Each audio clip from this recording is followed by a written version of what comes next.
Good morning, everyone. We are not playing Christmas music. We're just not. I know that Can thought that was awesome, but it was demonic when it got to the ho ho hoing. I'm just saying. And I don't know what's going on with it, but it was demonic music. So we're not playing it anymore. I felt like my soul was escaping my body the entire time. Morning, Brent.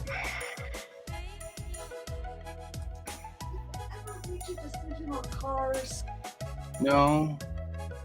Do you want to take my car? I don't think the snow's going to get bad. You can take yours. Or you should take mine. You should take mine. You should take my car. I am not going anywhere today. After this is over, I will be lucky if I stay conscious. I'm just saying. I will be unlucky if I stay conscious. I, however, have discovered peppermint mocha frappuccinos. Spelled with a U, Brent, M-U-R. Just saying. FYI. Or you can call her Maya like the star in Pleiades.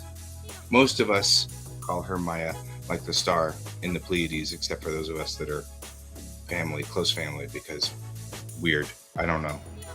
But most people just call her Maya like the star. Yes, that is correct. That is the accurate spelling, for better or for worse. All right. I have been authorized to do another 25 hours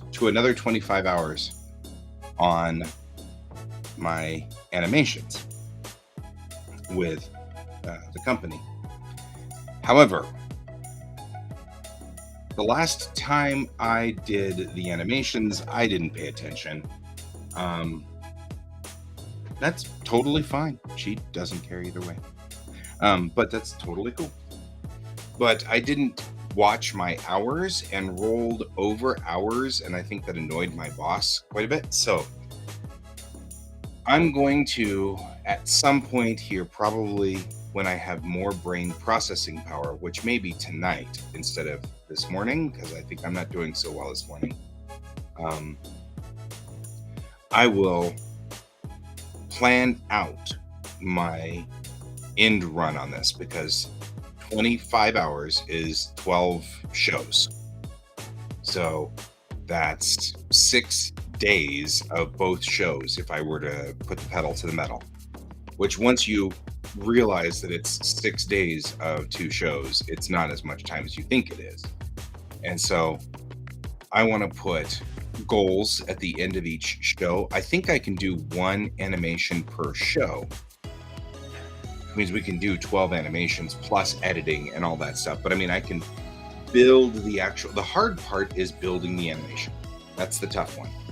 Usually like things also, especially things like we're going to have to do off tracking. That one's rough. Off tracking is when your steering wheels are dragging in one way or another, or when you have a very long vehicle and you steer, and when you steer, the vehicle crosses the plane. So like if you think of like a big rig, the big rig turns the wheels here, and when it does, the trailer goes across the sidewalk and knocks out the fire hydrant. Your car does the same thing, but only in reverse. So if you're going backwards in a car and you turn your wheels, you will off track, which is where a lot of students make a mistake in reverse and hit the cars next to them. So we have a technique for getting out of parking spaces. Of course, I always recommend that you back into parking spaces, because that's a much safer place to be. When you enter the parking lot, you know where everything is.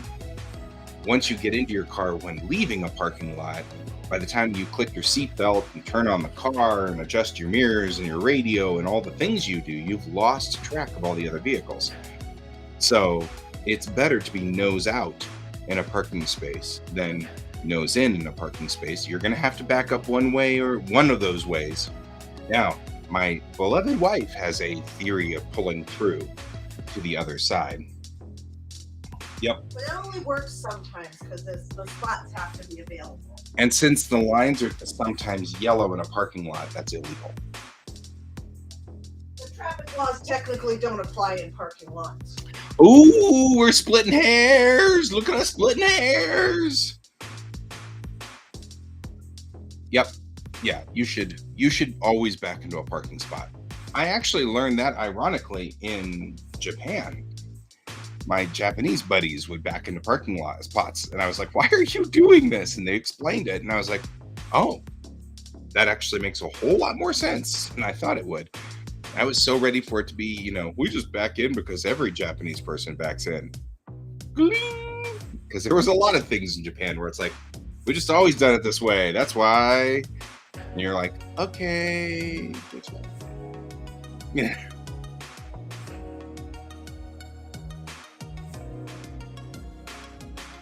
Motorcycle should always back into the. Yep. The only problem and the only reason why we tell you not to pull through in a parking spot is because there will always be that guy who whips into parking spots. And so as you're pulling through, he will go whoop and nail you right in the front. And it will technically be your fault. So that's the only reason. And if you're good with that, I got nothing. So we're working on our beloved starship of starshipness because she needs to be worked on, and we need to fix this problem that we have created. I have created a problem, and I know it, and I'm aware. So let's fix this problem. Okay, the problem that we have created is, in order for this to be an actual character, we're going to have to make her work in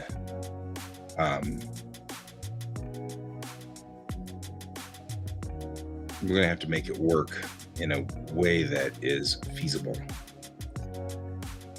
So we're going to climb inside and select all of these right here. This is all wing. And technically we don't want this. And this is why I'm doing this. This is relatively mindless work. And I am relatively mindless today. So I don't know if you caught my post on Facebook, Brent, but I managed a whopping 3 hours of sleep last night. So I'm not doing hot today. So relatively mindless work, like getting this all done, is actually not bad for me.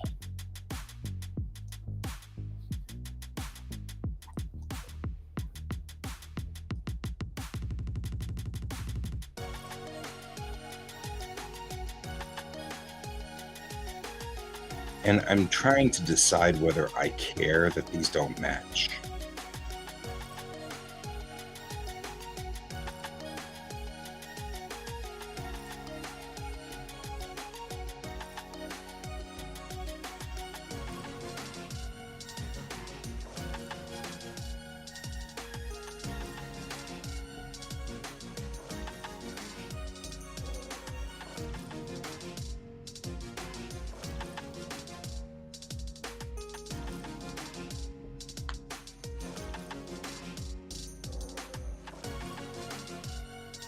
Mm-hmm. Yeah, I mean, yeah, motorcycles are too hard to move, so you can't just park them in pedestrian way. They legally, motorcycles should take up a car space if they cannot take up any other space.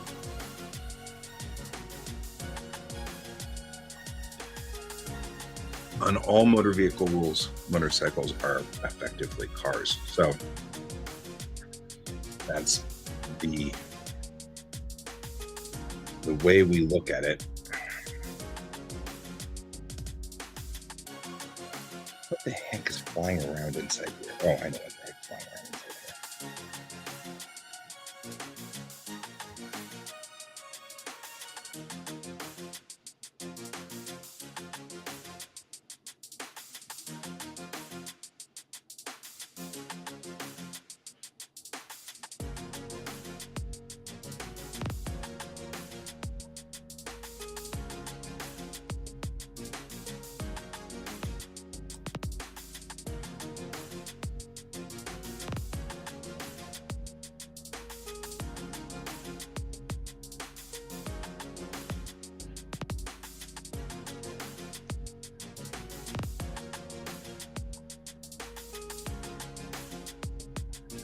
Kind of cool being inside the ship, though, huh?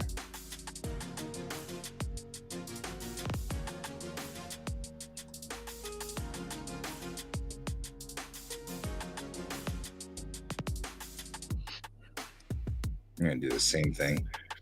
And going forward, to that forward bulkhead.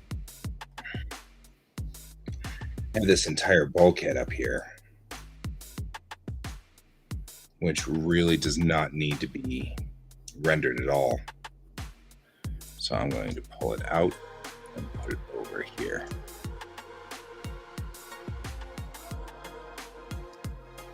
And double check just to make sure that it's just that forward bulkhead and not, in fact, as it looks like it might be, some other part of the spacecraft.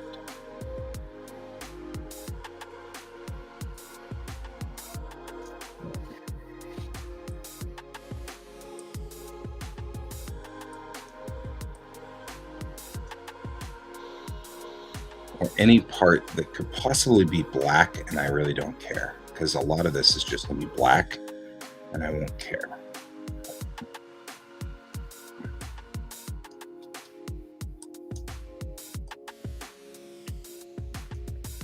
Because it won't matter.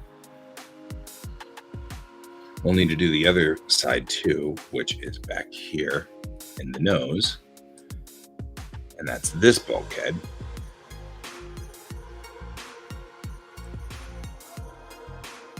These bulkheads actually do not exist in the spacecraft.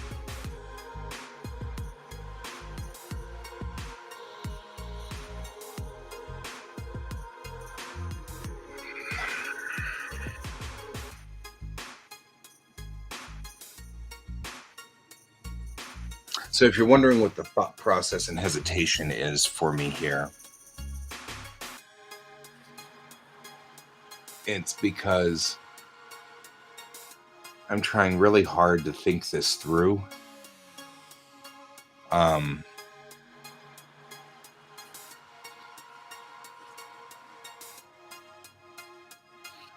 Because what I really should do is delete these and mate the sides together until they are correct.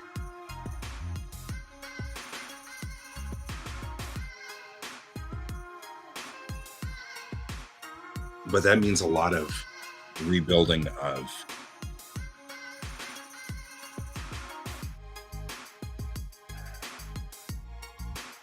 but it also means a better model in the end. Nah. You know what? It's not going to get not done. It's not going to get done any better because of the fact that I didn't do this. So let's take the faces out. Blow through this bulkhead. There we go. So we've torn up that bulkhead. Makes me want to cry, but that's all right. All right. You. And you. And you. And you. And you. I don't know. Uh-oh. Can I see through that window? And there's another thing that needs to be torn up. That's not a window. Good heavens. Slappy. What modeler built this thing, man?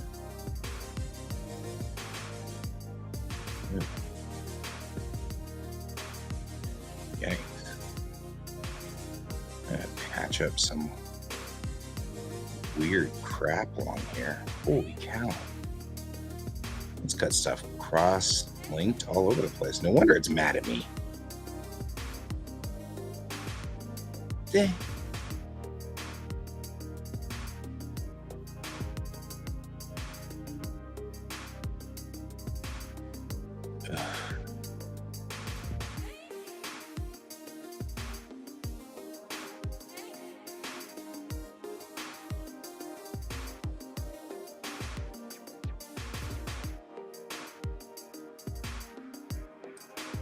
Oop, oop, oop, oop, oop, oop.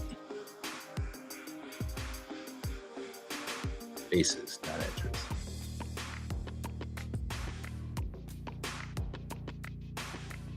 There's one cranky spaceship. Oh, this one's a mess too over here. So these are out to the gravitic wings. That's what's going on out here. These pieces right here.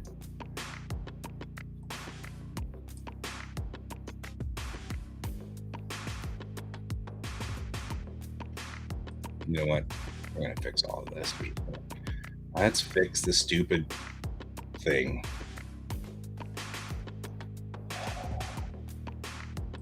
And do it right.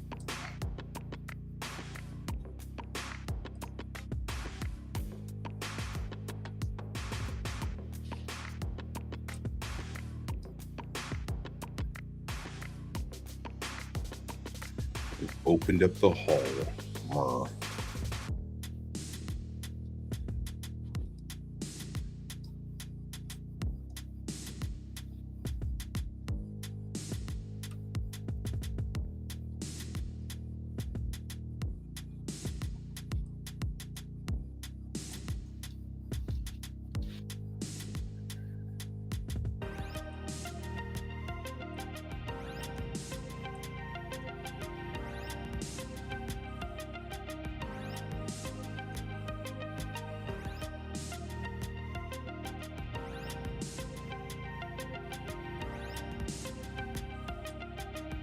This explains also why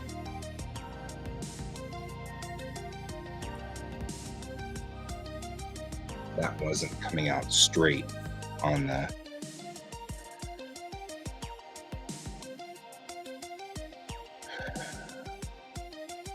because that wasn't opened straight, and I don't know why. I was sitting there trying to figure out why the face of that front didn't go through.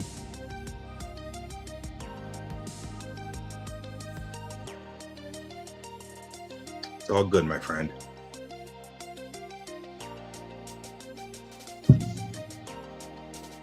I'm filling myself full of peppermint mocha.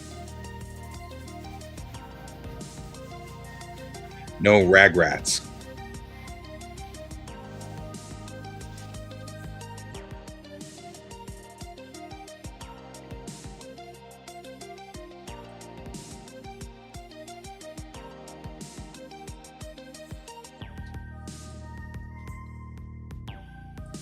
Yeah, I didn't sleep well, but this is the first time that I've ever had a watch that tracked how badly it was. I've never seen that before. I'm talking about in my life. Here we go.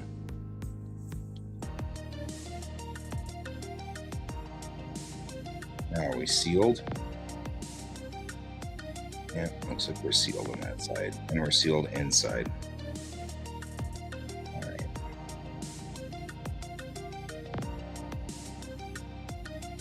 Sleep is eluding me. It's all right.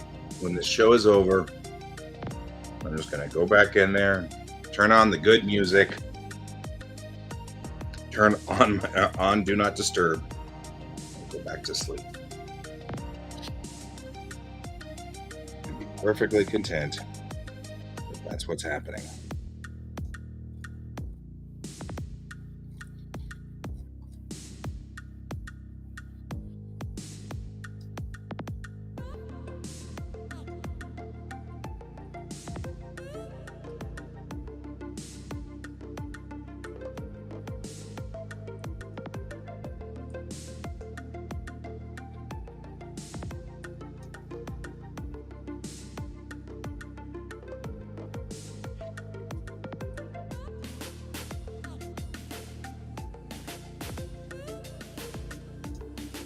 Before my brain decides, I'm done for the night. That's it. We're done. We're OOH. That's sealed. But is it sealed the right way? How far is this messed up? This is very messed up. Okay, well, there's that.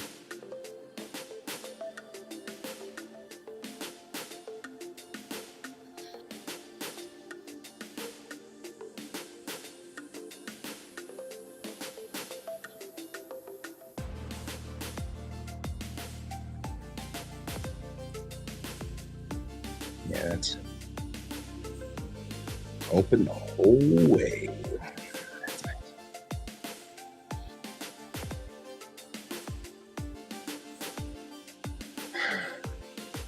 That's all right. You know what? I'm getting work done. It's all right. It works just fine. We'll get this. We'll get this. That's not the way I want to do these spaces, though. Or is it going to care? I hope my normals don't get flipped. Hi, are you qualified to do this job? Are you qualified? Are you sure you're qualified to do this job?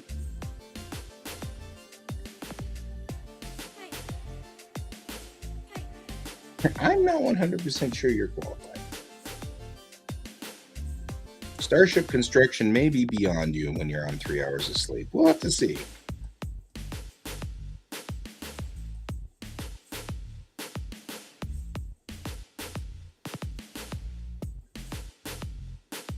I used to joke that I could model starships in my sleep. What are you confused about? Nope, nope, nope, nope, nope, nope, nope.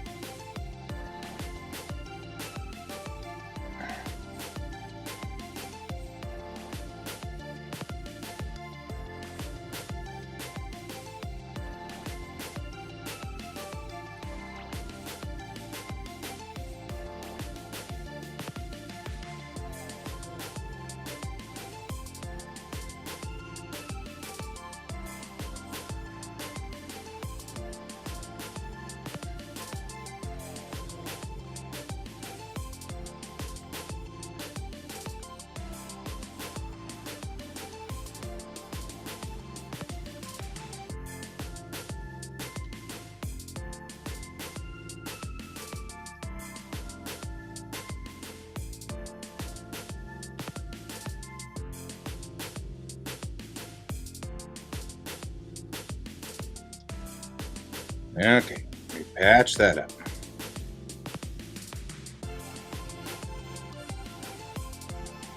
And maybe our best bet is to just blow through this wall here and then reattach this way.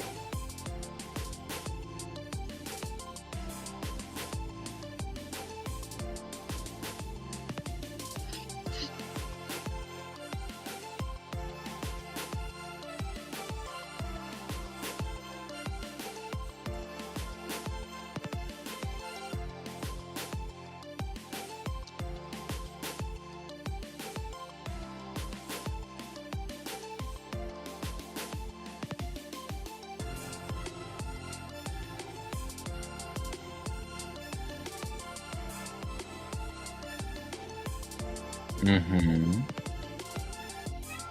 Yeah, you're still the cat. Never a question. That's not something we question. You are most certainly a cat. You are most certainly my cat. I also noticed that you are most certainly directly in my face, as you should be. As you should be. Did Mom leave? I can usually tell when Mom leaves because you come up here for scritches. You're like, but Mom left. She abandoned us. What are we going to do? She's abandoned us. How are we going to live without Mom? My brain's too small to remember that she comes back every night.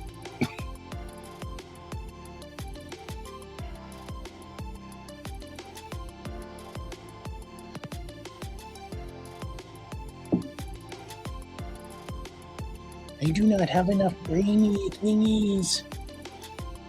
Do me a favor though, don't push the keyboard. Goofball.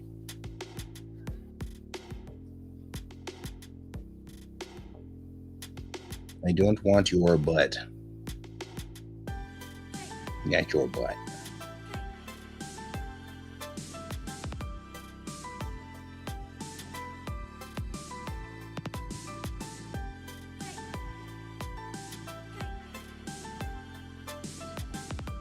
The problem, George, is that you're comfortable and you're purring and you're warm, which makes this a remarkably comfortable place to be. Right here. That's what you're smiling for. And what happens if I go to sleep? What are you going to do?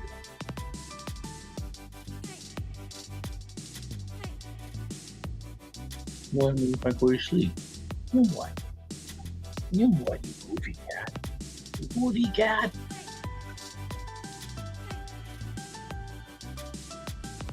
You know you're a goofy cat, right?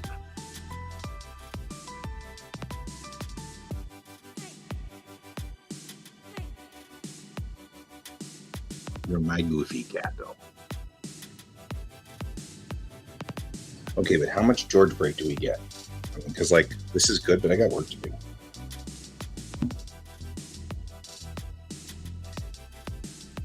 Okay, enough George break. Yes, you. I feel like there's an internal wall in here that I'm messing with.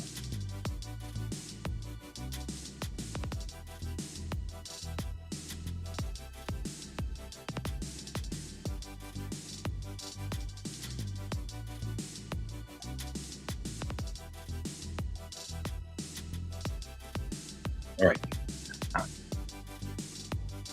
Yep. Torma and George. They're of the same breed. That breed is cat. Catus worcus interruptus. That's your full taxonomy. Is your taxonomic nomenclature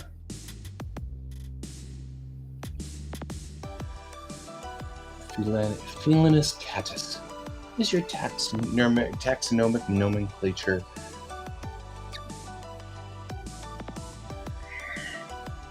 something, something, something I've forgotten? Would you do that?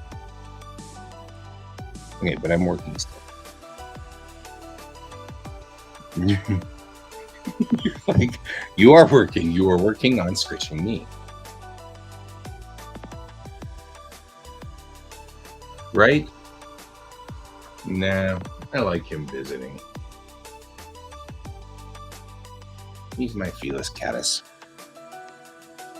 Taxonomic nomenclature. Something, something, something, something. I've forgotten now.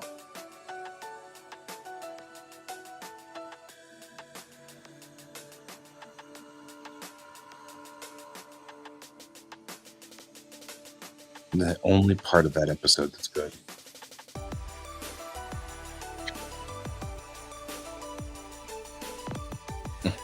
Okay.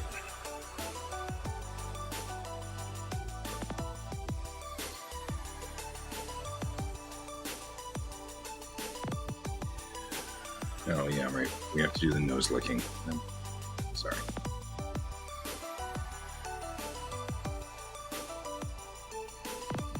I'm not sure what I did to earn that, but okay. I'll kiss you back.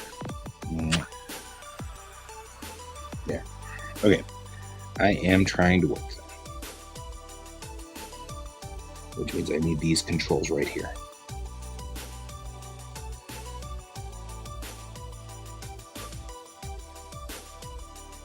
You're a goof.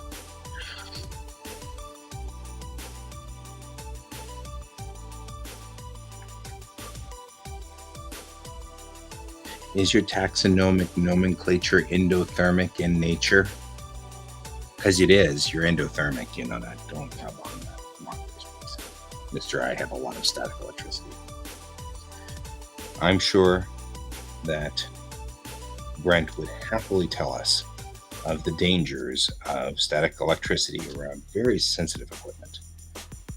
And how, there you go. See, there you go. Now I can scratch you a little and I can work a little. Beep, beep, beep. Scratch a little. Scratch a little more.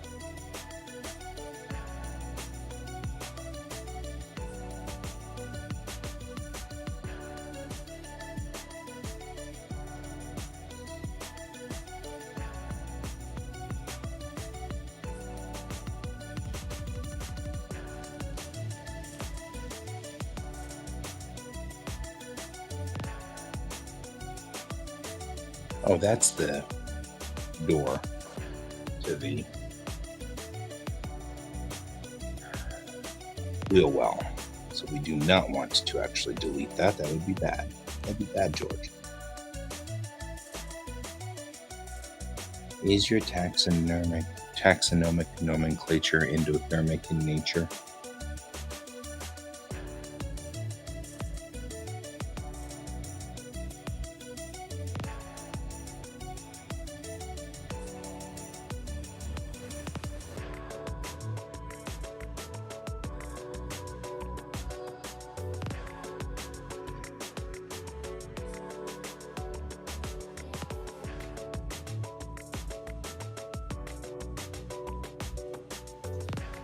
Okay, we've got to talk because I can't see.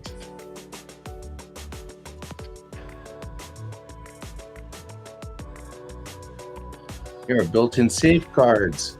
Yay, George! There are built-in safeguards. You know what that means? It means you can zot my... No, let's not zot my monitor. Okay? We not zot my monitor. My beloved cat.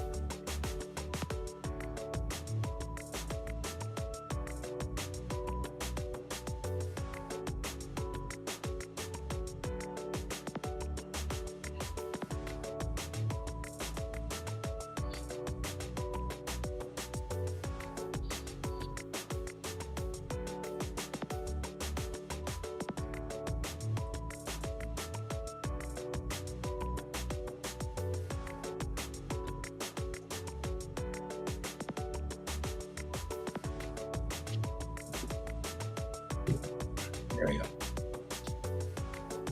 The thing about you being almost kitteny is that you still are like, hey, what's that? Is that a squirrel? That's more important.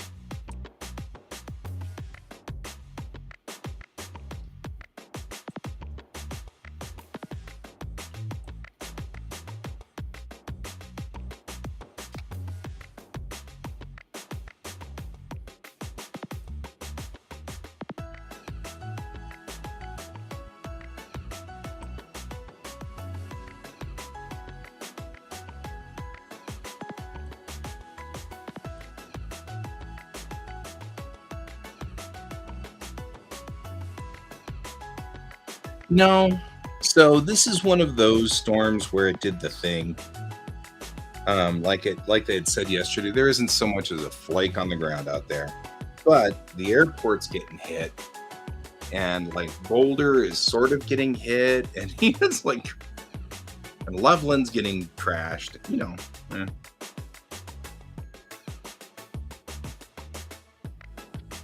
So there's that.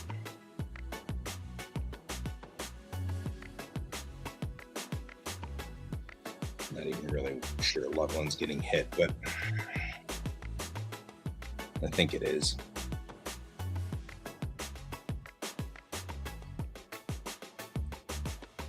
I feel like this guy got moved weird or something.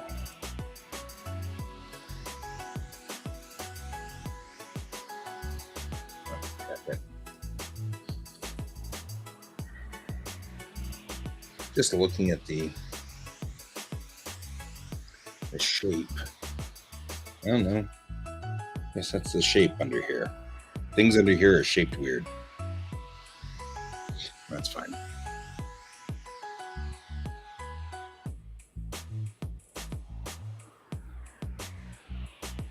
The deadliest self-defense move?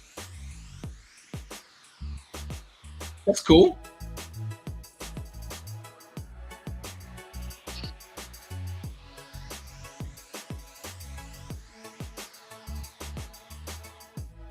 I can respect martial arts in any way, Diego. All about martial arts, bro. So that's cool. I don't necessarily go for the deadliest self-defense moves anymore. Now I'm just into the make you decide you don't really want to mess with me moves. Those were much more effective. I like those better. Doesn't mean you don't have to have them. Certainly doesn't mean that it's a bad idea. Just means that's not my cup of tea anymore.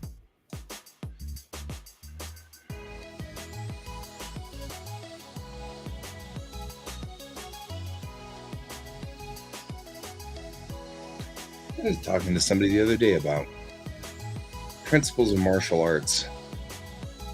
The more older I get, the more I move away from Musashi and into Sun Tzu. You know what I mean? Like, in thought process, I keep moving away from.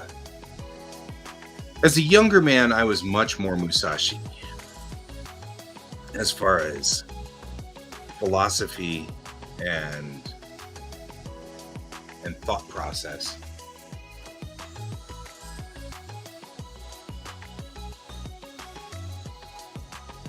Ah, sweet. Hey, Diego, what style do you teach? I'm always curious about these things. What style are we talking about? Is it BJJ or is it Okinawan styles or mainland style Japanese or Kung Fu? What style are we talking about?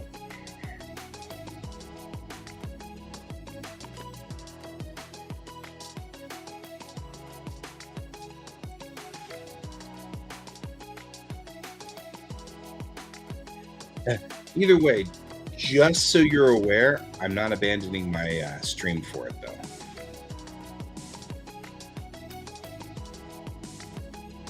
I mean, all about cool stuff.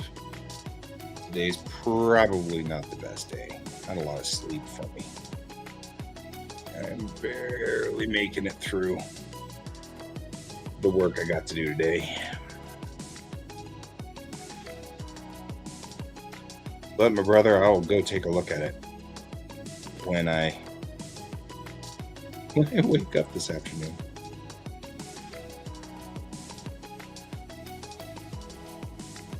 I'm not worried about your views. That's not true. I am worried about your views, but not how many people have watched you. I'm too old for that now. I'm too old.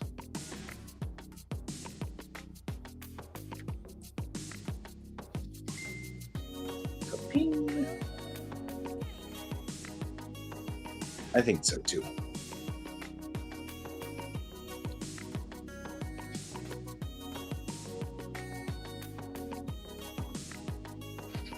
But it is making me talk about Musashi, and I love Musashi.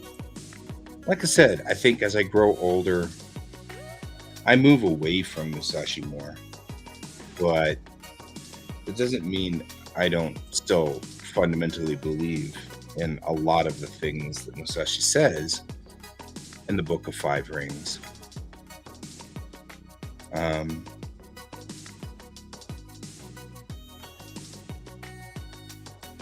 Just think that Musashi was a little bit more cynical than I am as I grow older, you know?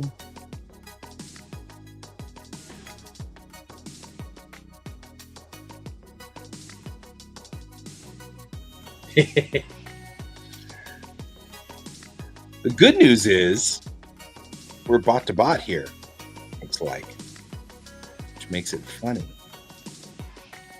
See you in a minute or two.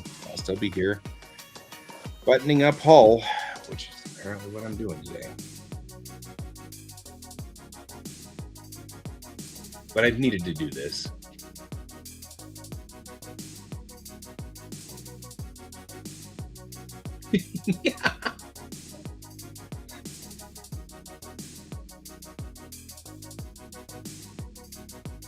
So your handle is I am Khan, by the way.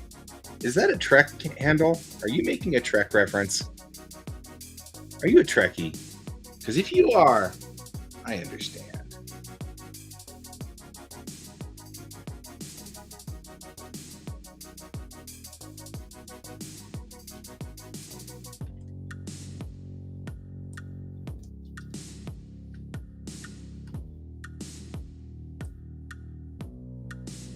Uh-oh. Looks like I've got a couple of screwed up panels up here. Take that panel.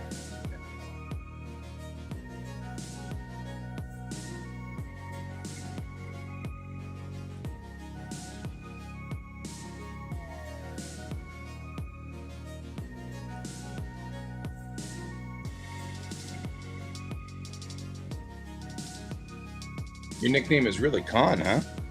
Kick butt. That I can respect. Is your nickname really Con, or is your name really Con? Because Con is a legit name.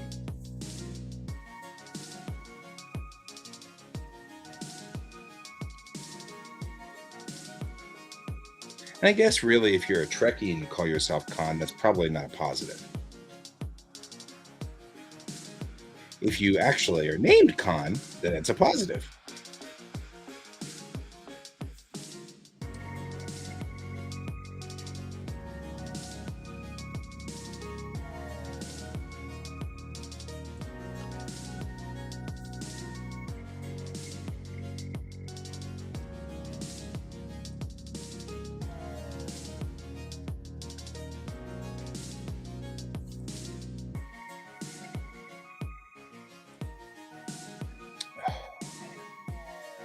When these guys are crossed, it doesn't surprise me.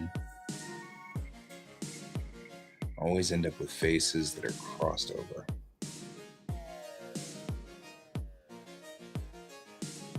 That's fair.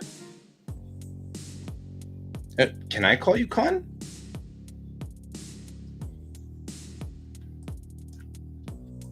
I mean, I don't want to call you something if you don't want to be called that. And I guess technically we're relatives, but depending on where we are on the tree, it could be a distant relative.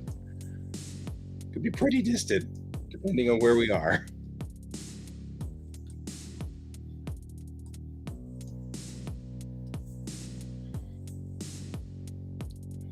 And if you haven't seen Star Trek, then you probably are in better shape. Or maybe not. I mean, some people think Khan's cool. But he's a bad guy in Star Trek, so I don't know. I personally don't like to be viewed as bad guy, so I can totally respect not wanting to be known as a bad guy. I'm totally cool with that.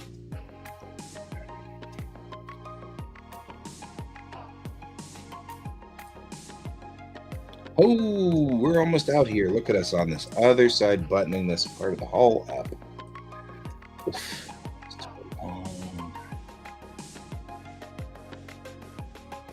And that's a long way back, though. A long way. Not an impossible long way, just a long way.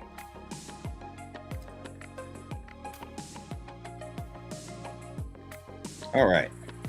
I have sealed up that side. Now the question is whether this side's sealed. That side's sealed, I think. I think looking inside, I now only have these guys still to go.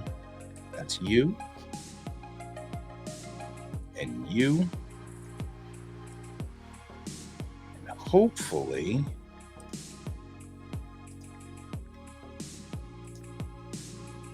Why did I do that? Well, I think that going back to the Adam and Eve side is probably a lot farther. Face it.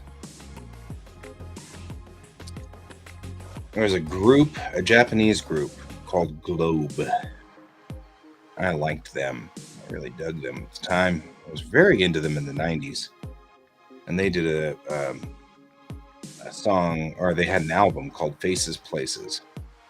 And whenever I do stuff like this, I always think of that album. It's like, they were like the hardest group I ever listened to at the time.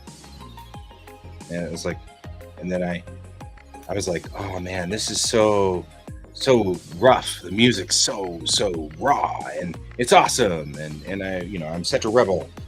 And now I listen to them and I'm like, oh, they're kind of, a light group.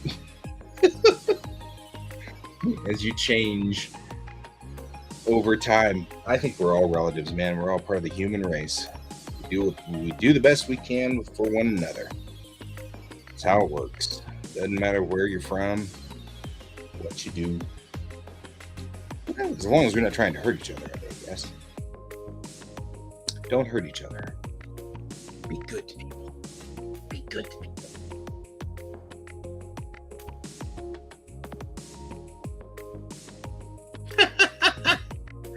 Can is speaking of which, Can wants you all to know that the art that he is doing this morning is not safe for work, so he cannot join stream.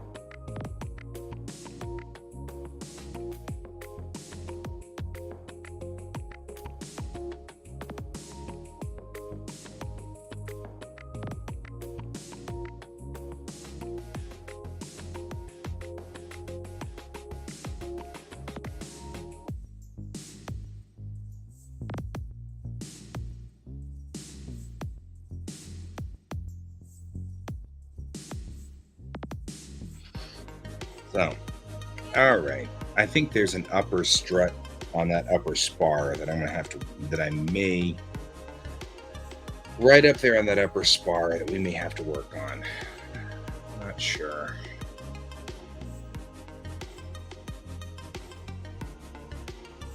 I think this is the first time, though, that I've been inside with the landing gear up, and I'm looking at the gear and how far up those gear struts go. They go through like 3 decks. It's like, well, that's some serious spars.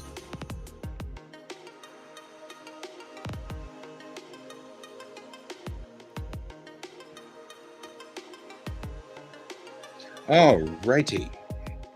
I think I patched all the holes there, and I patched all the holes through here.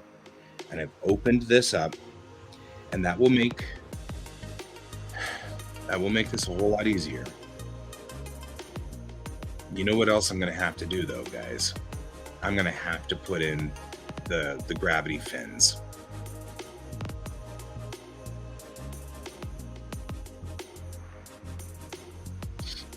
Okay, but we can at least get out of the ship for right now.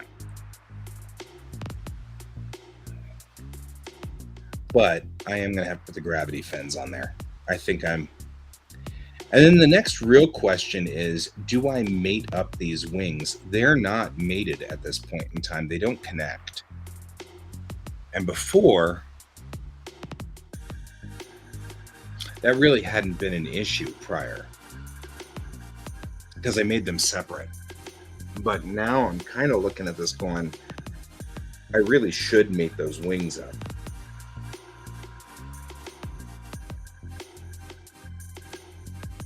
You know, but if I do that, I'm going to have to...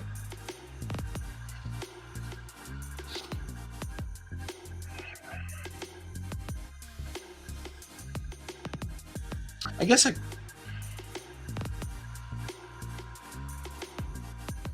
I could join them using the join command.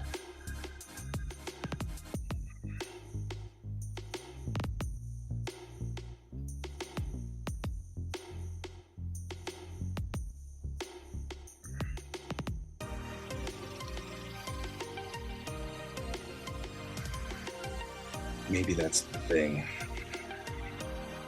Either way, I'm going to blow out the center section of these wings so that they're part of the hull again. But we do need to talk about the tails. And if I put in the gravity tails up here,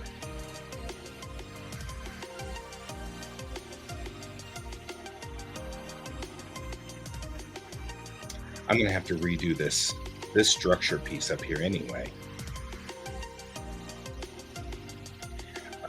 I am of the F4 Phantom School of Engineering and Mechanics. Put a big enough engine on anything and you can even make a brick fly. So, will it fly?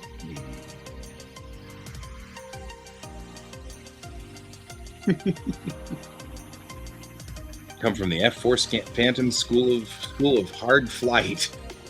Will it fly? Well. All right. Let's import in a wavefront object. In here, we're going to have there are 3 pieces of the gravity fin, right? There's the gravity fin mount, and that's the protection door. We don't need upper gravity fin. Let's see if this works like I want it to. Okay. Okay. Where'd you put it?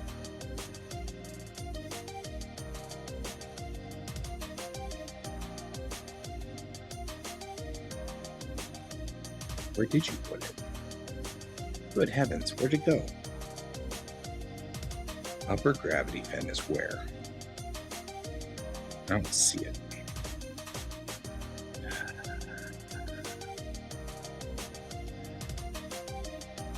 Yeah, it didn't create anything I can use, so why didn't import that correctly?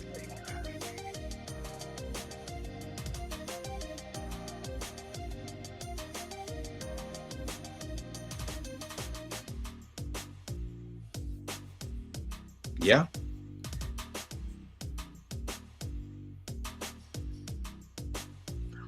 Definitely flying bricks are a thing. NASA is definitely into flying bricks. I'm just saying.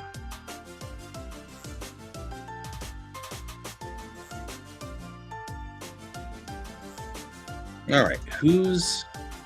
no. So I used to have front spoilers and extenders on this, and I have... now that I'm making it into a character, I'm kind of thinking I might return the front spoilers, but I haven't decided yet. So we'll have to see.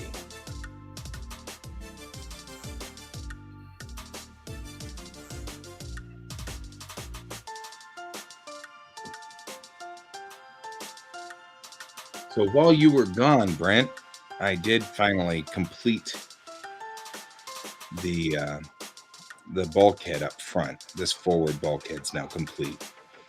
Hey, George, what do you think? Do you approve of my forward bulkhead? Does it look good? Does this meet with your approval? My manager, ladies and gentlemen. It's my manager.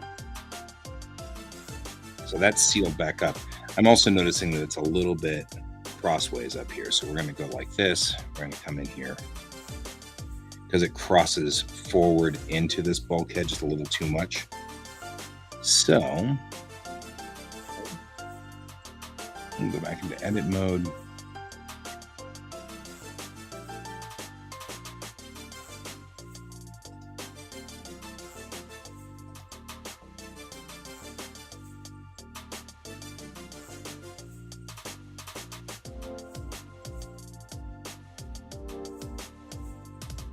I like that Can's PSAs continue to run. So this overlapped inside here. You can just sit here. Sit there. Because I need to be able to reach that.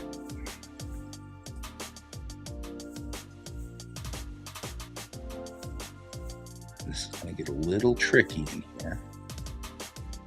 I'm trying to get under here.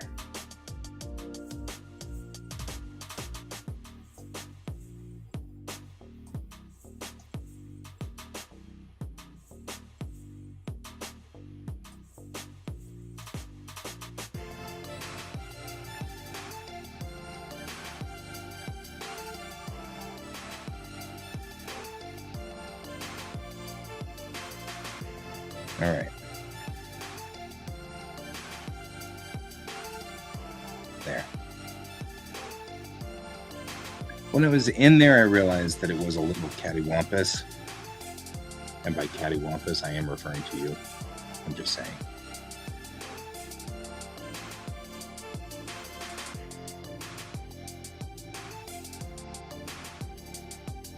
Because if anybody's cattywampus, it's you.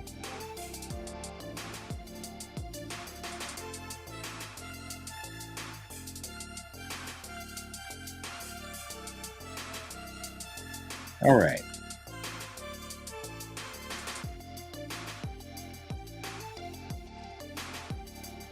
All right.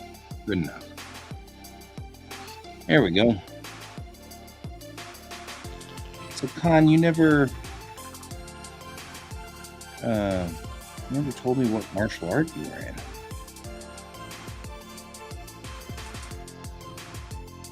Because I'm horribly curious what martial art you do. I got opinions on martial arts. I have positive opinions on most martial arts. Only a handful that I'm like, well,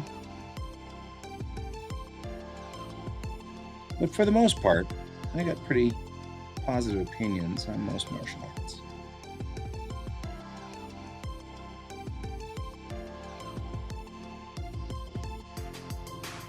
I have very strong opinion on the sword martial arts and the archery martial arts because those are the ones I'm in.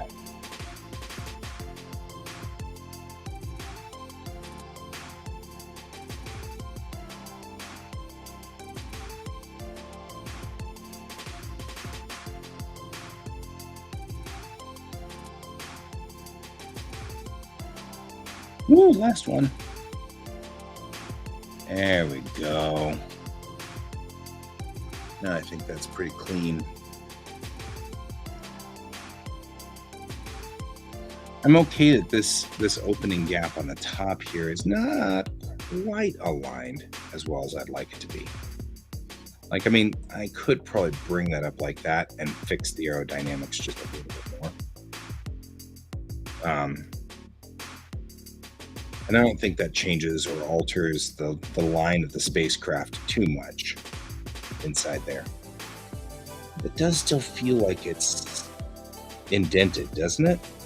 Just kind of following along the lines there. Anyway, it's good enough. Good enough for government work. Yeah. Okay, let's get those gravity fins in. We're not going to get anywhere until those gravity fins are in. All right.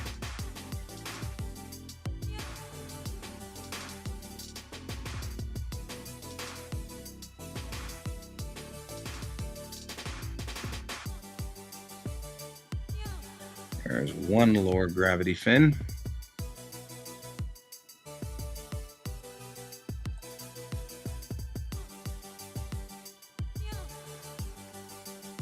Where's the widget? Good heavens.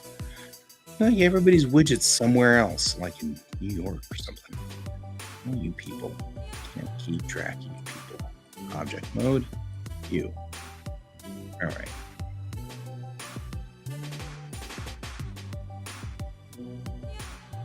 Now, gravity fins are splayed out at about 30 degrees.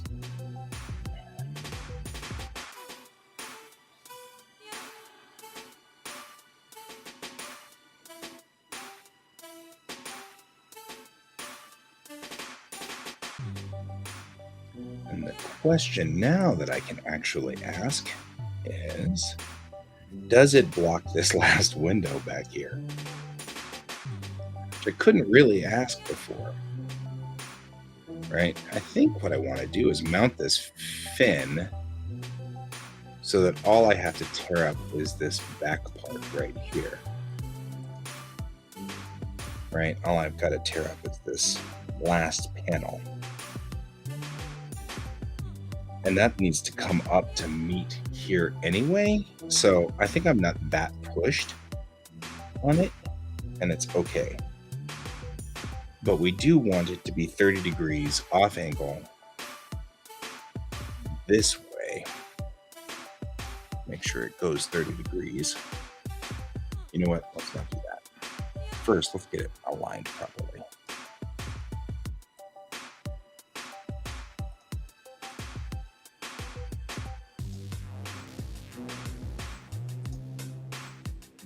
We're going to align it properly by putting it on its pivot point, which is here. It's clearly its widget. Second thing we're going to do is we're going to move it up here, and then I'm going to copy it. First one.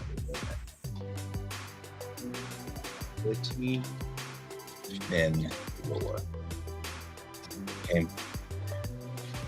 We're going to merge it in with the other guy.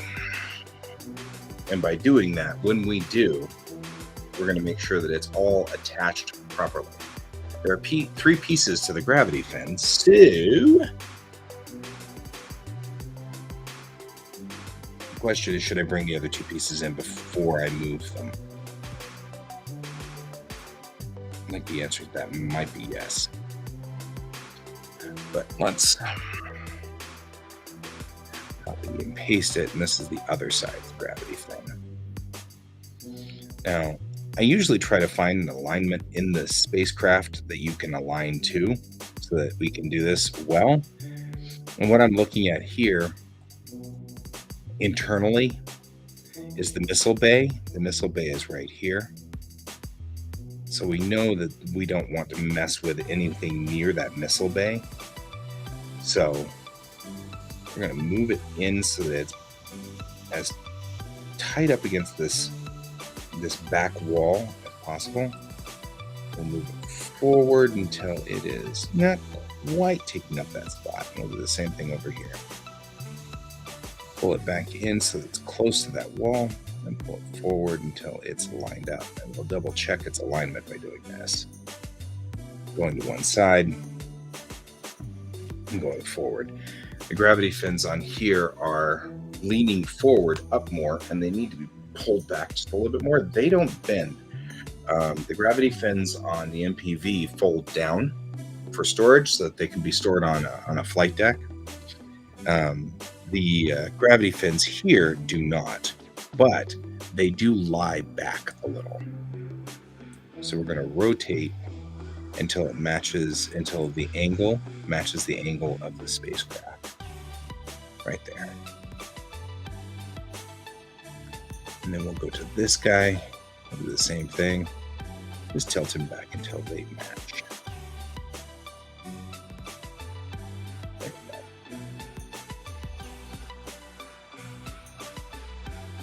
And the end result is yes. So Chang's bathroom window and her captain window on either side look out over the gravity fin.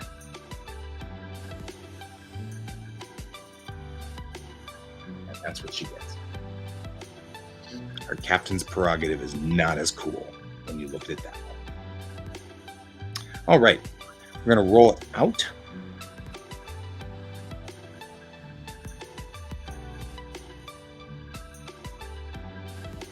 .30 degrees. And the way to get fine tuning in here, it's actually 25. Let's go 25 degrees because I feel like 30 degrees is a little brutal. Right? Take you. Do the same thing. We'll rotate you down 25 degrees. We need to remember that because once we get the outside pieces that snap onto the top of them, those are also going to have to be twisted 25 degrees to fit. Double check the vehicle again to make sure that it looks right and that looks accurate. And it does. Looks pretty good. We're going to have to move these guys down, which means that she does get to see a little forward whenever the gravity fin is extended, but until the gravity fin is extended, she doesn't get to see anything. So now I get to move it down until it hits the vessel. Move it in like that.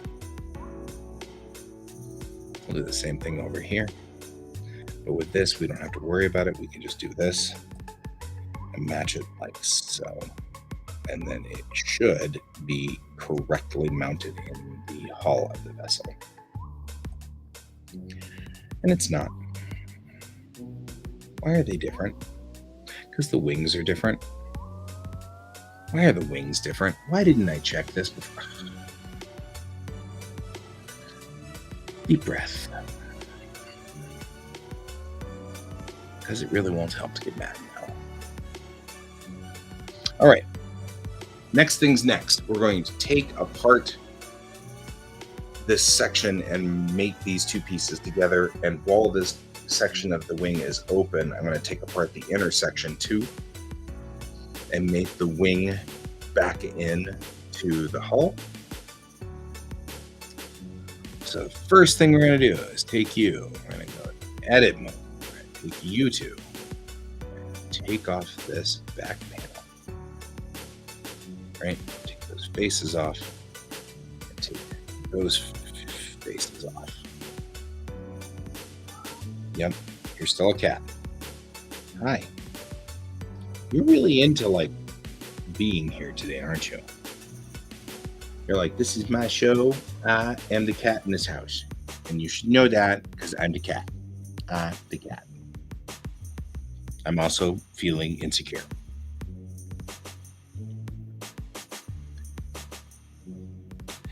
Meanwhile, back in the jungle, you're still the cat. You know that.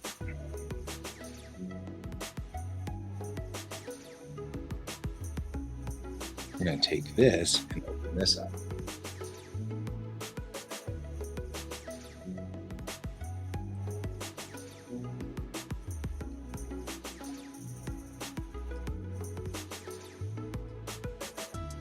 Which makes me wonder just about how far does this go?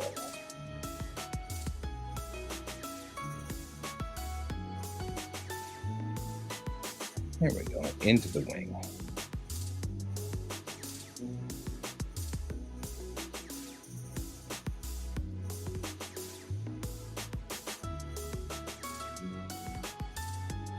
And I don't know if I have to delete all the way up to Lifeboat Station 6. We'll have to see. I don't think I have to go to Lifeboat Station 6, but yeah, I never know. We'll have to see how far into the wing this goes.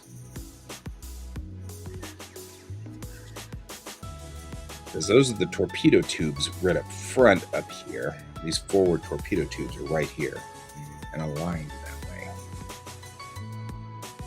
I also, while I'm here, can bring down the missile tube bays until they are level in here, as they should be.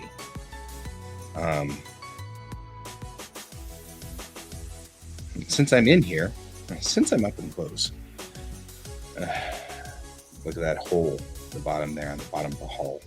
That'll have to be patched. All right, because I am looking that I might have to go all the way forward to the lifeboat station. And that's probably going to be unpleasant. That's all right. We'll come back in. What we got to do. All right.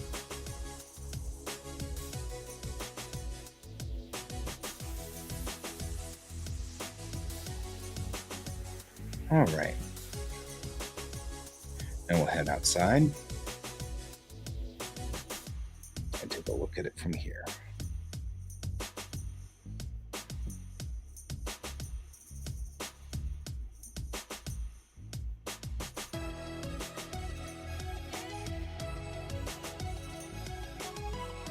You know what? I don't think so. Yeah, I don't think so. I think it merges there and there. And I think that's open. All right, so we'll go over here. We're going to do this. We're going to see whether this works or not. I'm going to take this guy and put him on top of this guy here and see if I can't join instead of having to weld or join them together. Because if I can make these two join, then could not connect the vertices. Okay, they're too close for reasons, or maybe they're not aligned properly, or they're going through each other. That's part of our problem.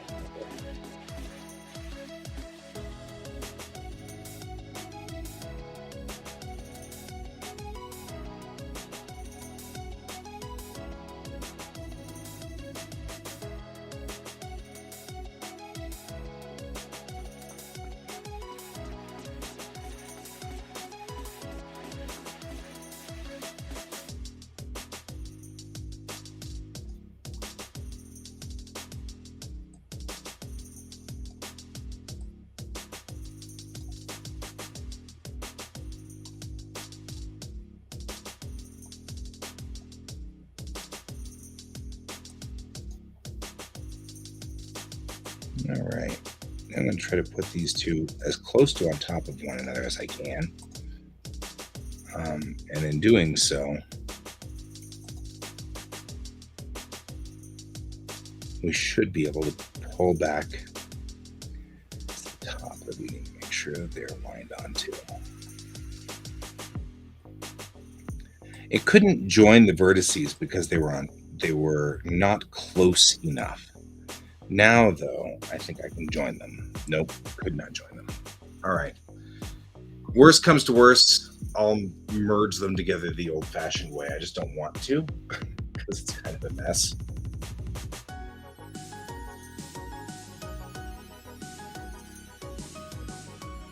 The news for today. We have fusion, guys.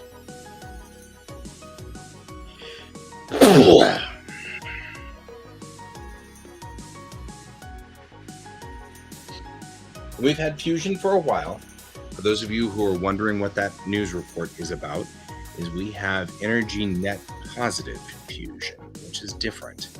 Prior, we would make fusion, but it would be one of those things where we would put in 7 billion joules and we'd get back 2 joules of power.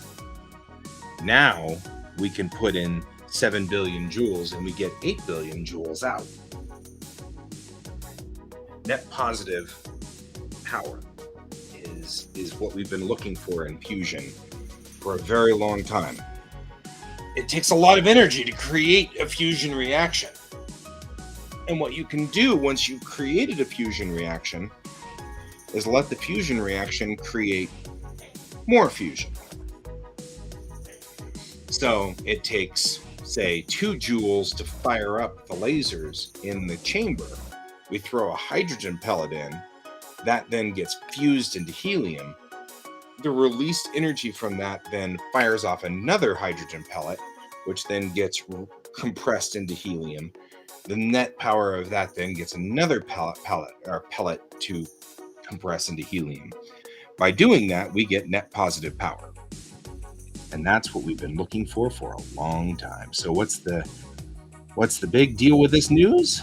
We now have net positive fusion, gentlemen. Something I have been waiting for quite a while. Okay, so here's what we're going to do. We're going to take and gap the wing. Welcome back to the stage of history. I can't help myself, it's compulsive.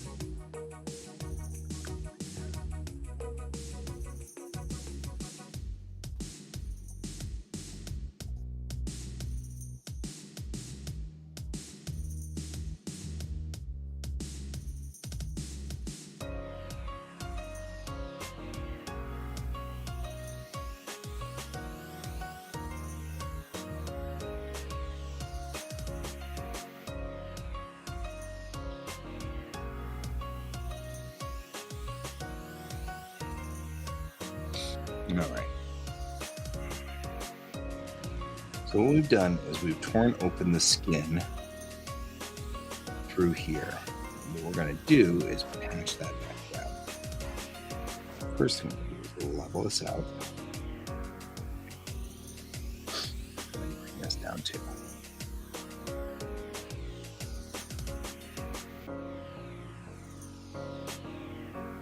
In doing so, we should be able to patch in here on this.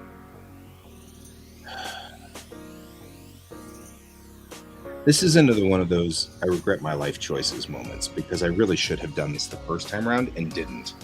I had read the instructions on how to build a model that was a character, an actor. I had read those instructions and I knew what they were supposed to do. I knew it. And I was like, it's too hard. I'll do it this way. And now I am looking at this going, I really should have just done the thing and done it the first time around. Done it right. And I didn't. Woulda, coulda, shoulda. There's a lot of those in my life. But that's okay. We will do it correctly. And this means that this model could be actually watertight so that Brent can then promptly make it in and print it as he is wont to do.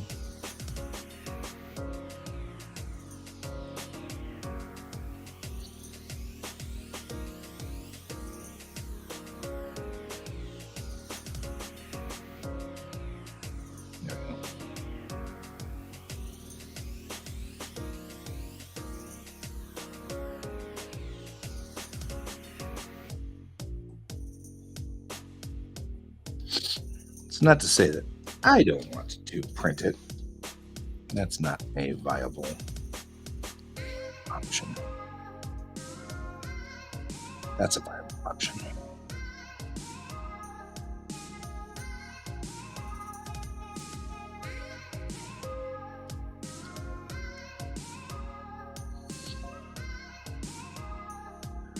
And then I'm doing the same thing across the bottom that I was doing across the top, which is trying to figure out what the heck I was thinking.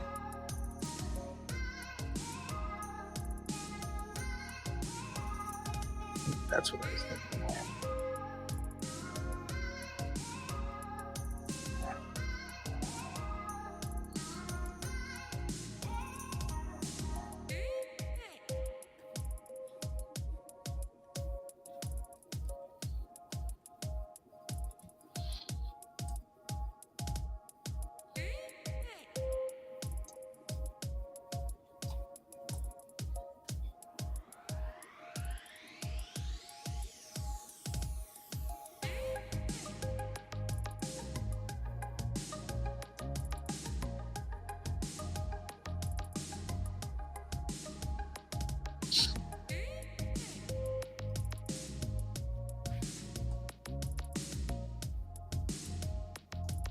All right, I'm gonna seal that up.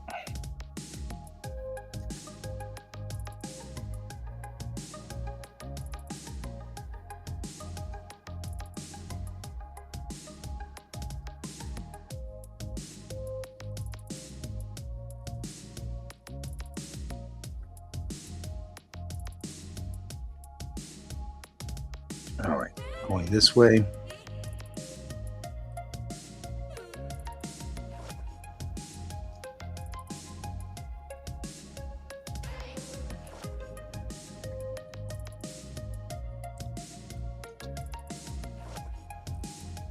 I think that's a long reach, but I think I can do it.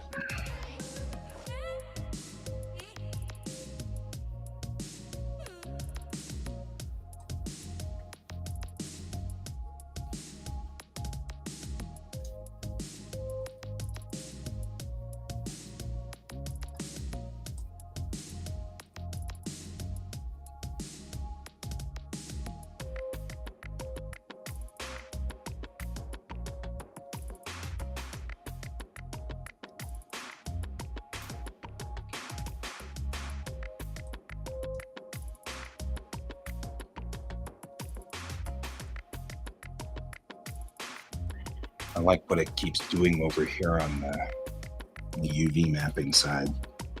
Like it's just weird. All right. Okay, I've buttoned up that part. I actually did not need to tear up the lifeboat station to do that, which is fine. Then we'll come across the top part of the hull. Same thing. I'll select you two. Should be a little easier on this one because we're just going into the front part. I'll take you out. And we'll go.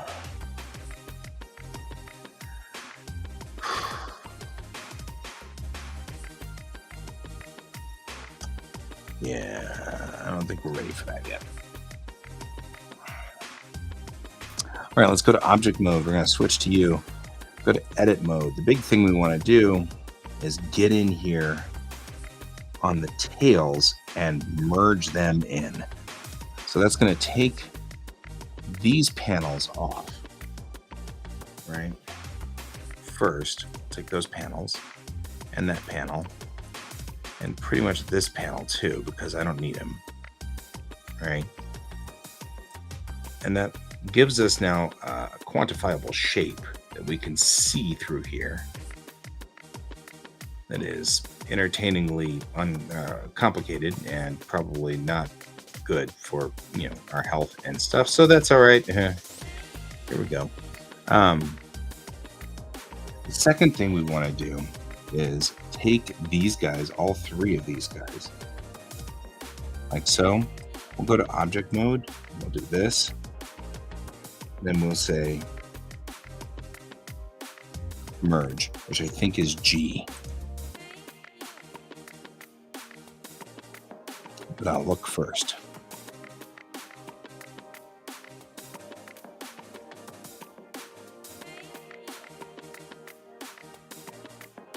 Object. And I want to say it's merge or something to that effect.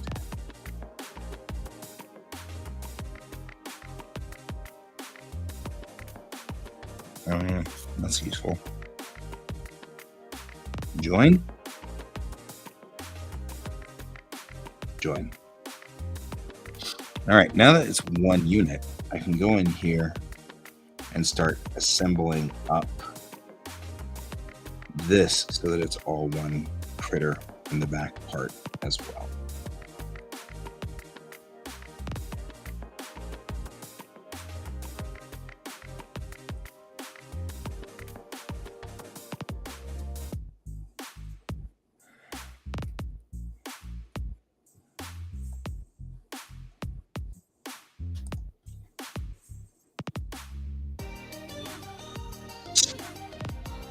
Stop.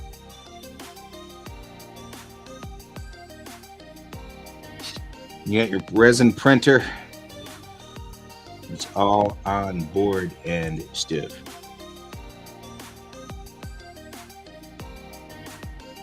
I feel like I'm on the wrong direction.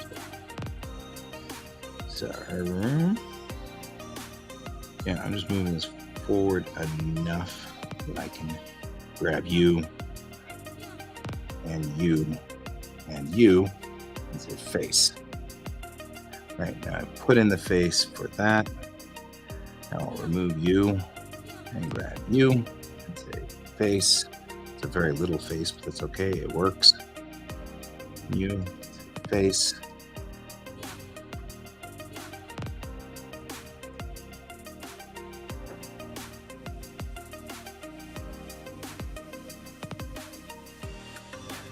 That's probably not the critter we want. In fact, I think we're going to have a problem right here. We don't actually have a viable secondary face for that. So what's going to happen is this. You're going to go down until you're level with the vehicle.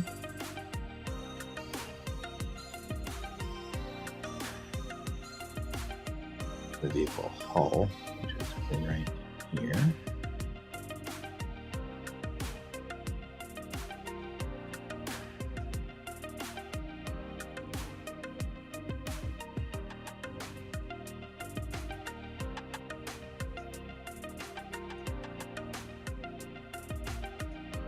There.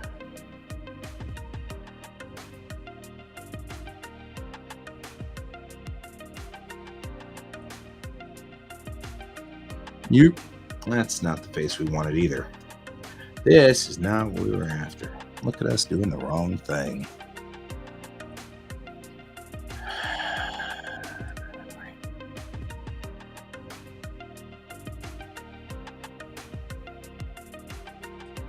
It's going to be this guy, this guy, this guy making that face, making that face.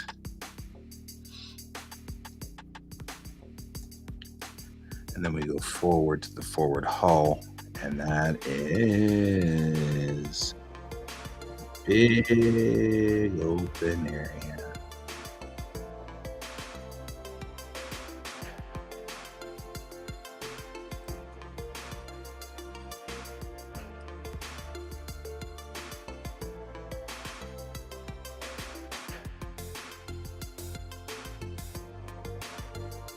Wow, that's rough.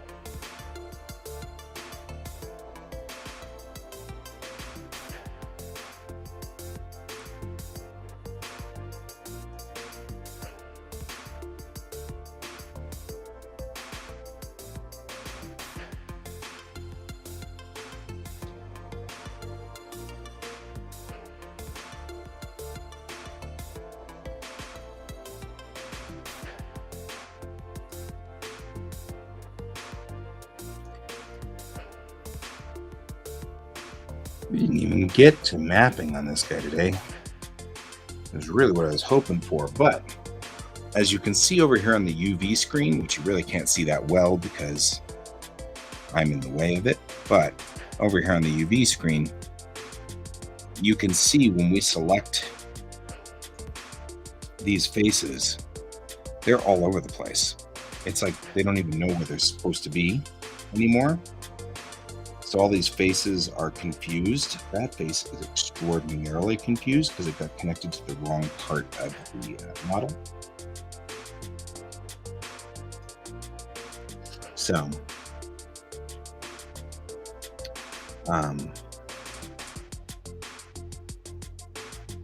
that's a thing. All right. What we need to do is decide what we're doing about this back piece here.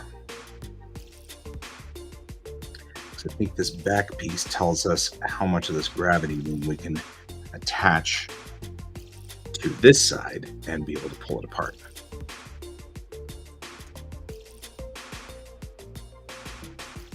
And he goes like so.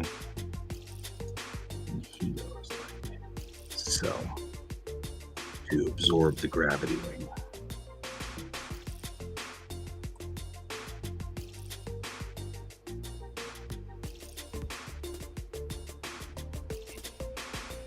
That means this entire engine pod is going to be different because the gravity wing goes through the back of the engine pod,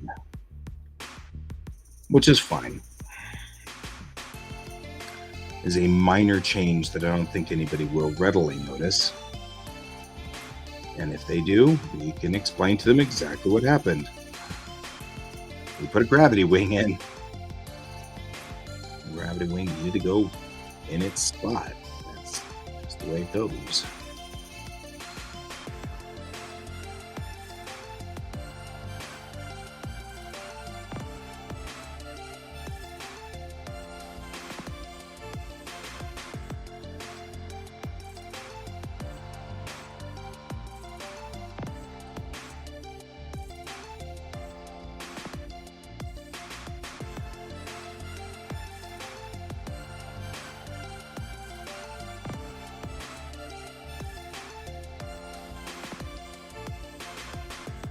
You will notice, and you will hold me accountable for it.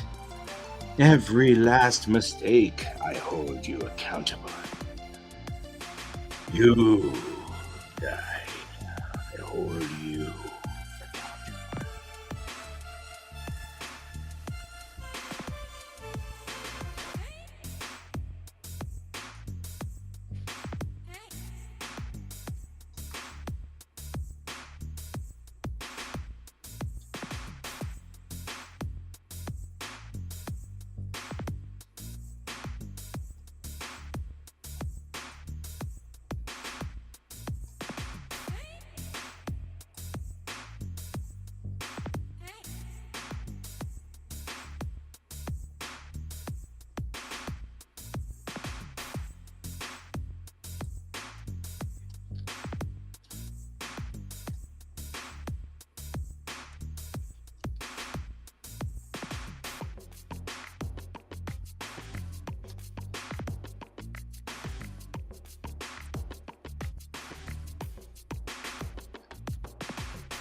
Actually, I'm wondering if it wouldn't be easier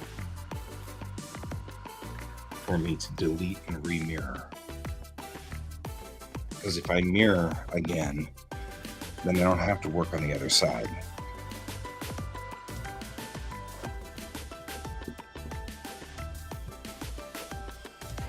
Pros to remirroring, both sides be symmetrical. Cons to remirroring, we're going to have to remap the entire ship. And the reality is we're probably going to have to remap the entire ship anyway, because the ship doesn't look right over here on the map. I mean, no matter which way you look at it, selecting all of the ship, this is our mapping mess now. And that's not even, it's not recoverable. I don't even know how to find all these.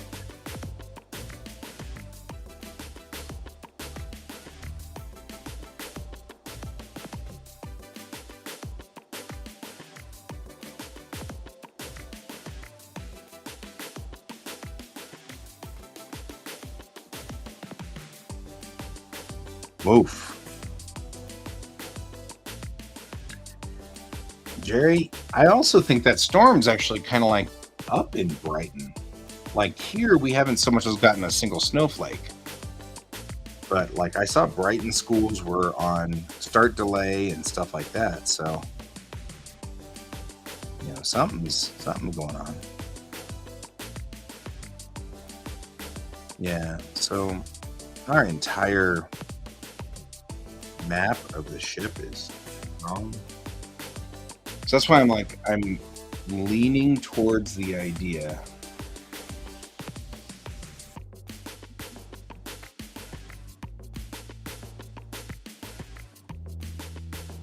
I am leaning towards the idea of splitting the, yeah, that's what I was thinking, is that it's snowing.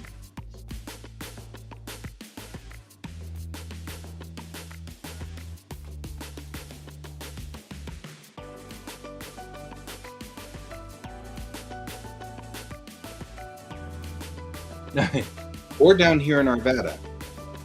Dry as a bone down here.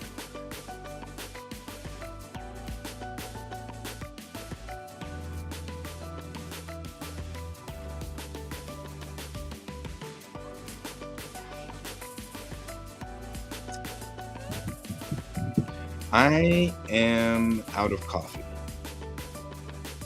And regardless of which maneuver we do, I cannot do it without coffee.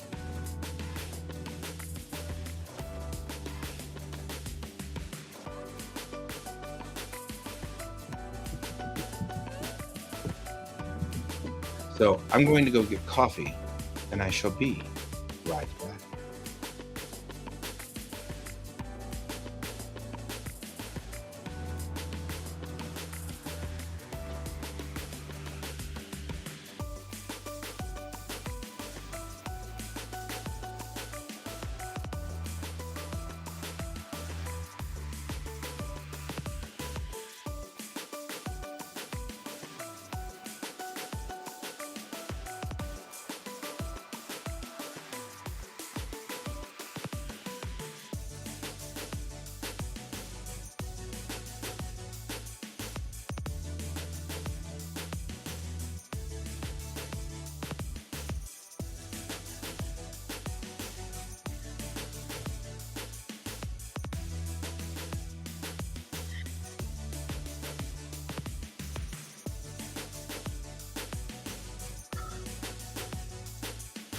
All right, didn't take that long to get coffee.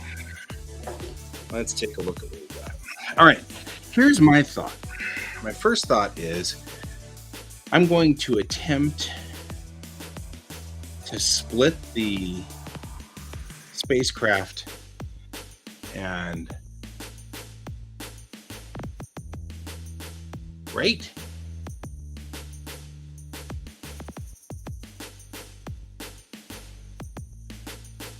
I really should. I don't know. I get the extra steps, so it's not really horrible. You know, going downstairs, getting the coffee, coming back up here. Hello, Donald.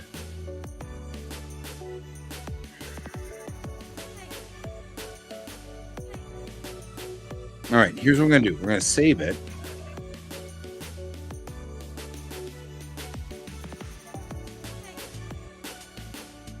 This is a blend with plumbing and heating.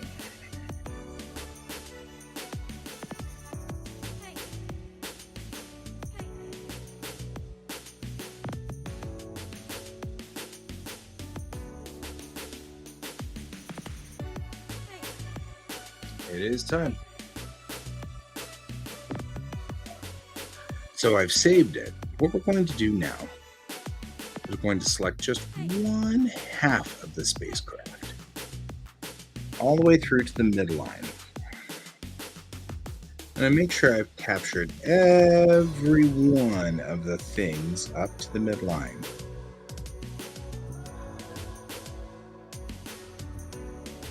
Which includes the forward doors, but does not include the landing gear. So you guys, yes. But the landing gear, no. All of you guys, yes. Including you. This is another one, good one, because this ceiling circle is weird and off canter. Okay, yes. All of you guys, yes.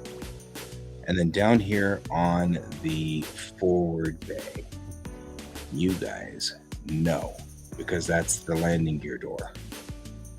We don't want to cut the landing gear door apart when we do this. And these guys, the landing gear door too. Yes, yes, maybe, maybe. That's also the after landing gear door. Same thing. Don't blow up the landing gear doors. We need those to live.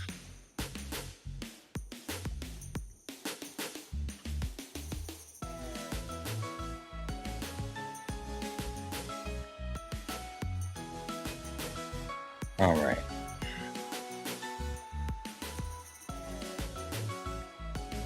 All right.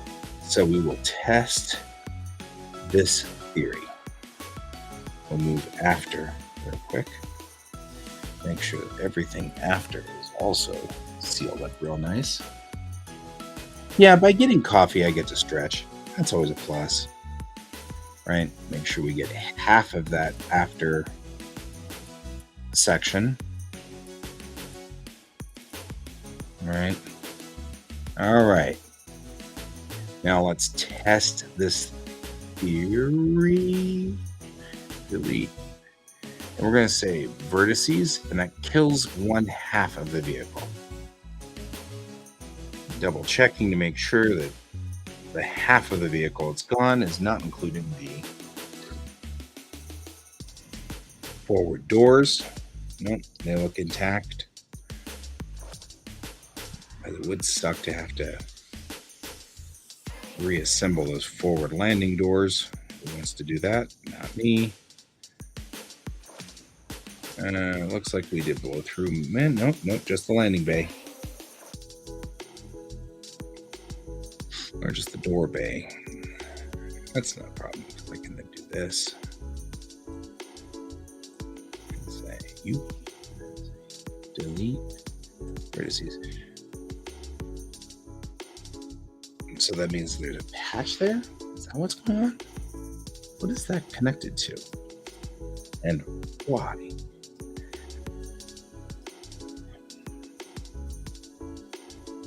All right. Looks like there'd be a big patch that'd have to go into the bottom of it if we did this way. Why did that all disappear under there?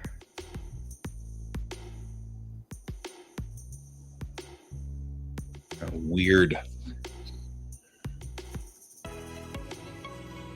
weird connection to the bottom side. Oh, because see, you... Huh. Looking at the underhull here, that makes sense that this would disappear, but why did that disappear? Or why did that disappear? It shouldn't have to.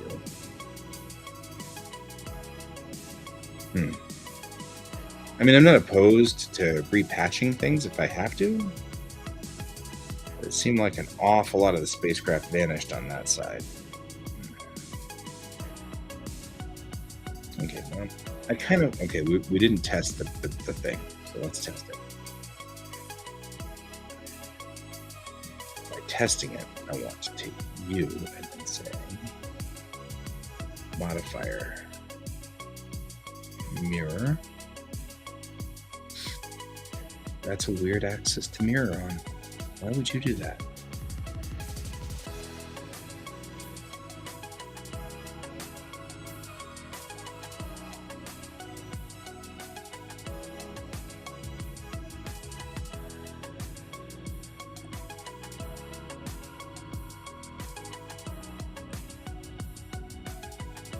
Oh, I know why.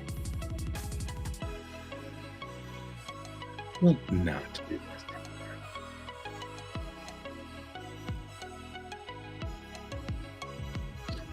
We should note at this time how far off of center axis we are. It's probably the right there. Just say it. Warp 1.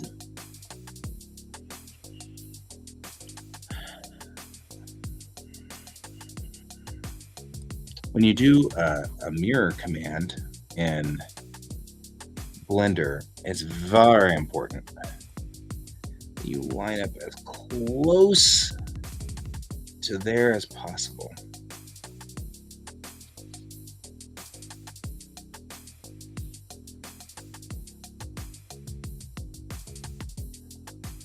Harder to do if the widget doesn't want to cooperate. The widget does not want to cooperate.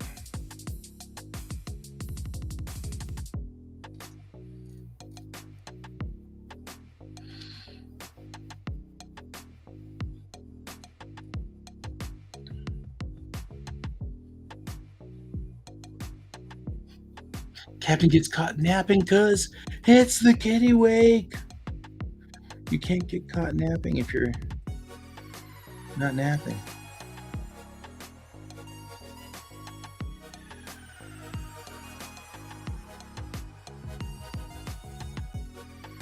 There we go. Now let's see what happens when I try to put the mirror on. Why is it offset set like this? This is so weird. Like, that's very strange. What is the center point? Oh, the center point. Crying out loud.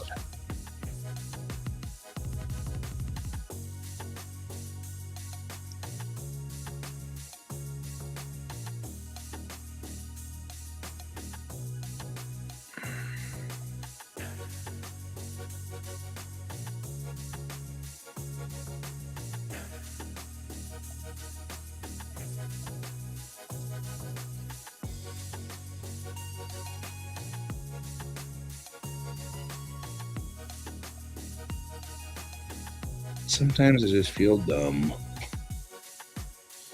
All right. You put the centroid right on.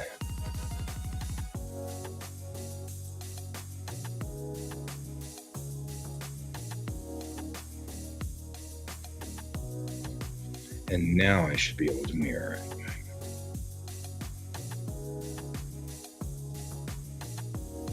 Why is it off like that, though?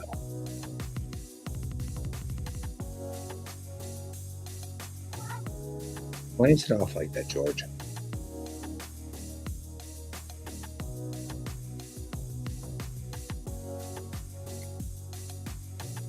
See how it's like this? Why is it like this? Huh? Why is it like this? You have any ideas?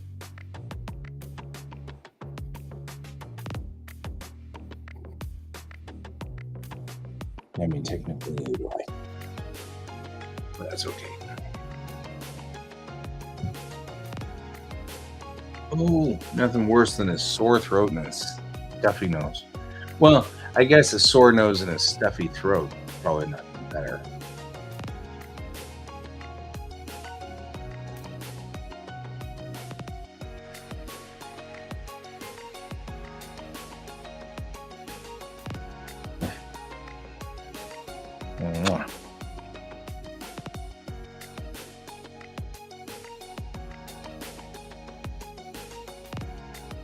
He is a lovable George. Now, how do I rotate this if he's not? Unlike. I save the vertex groups.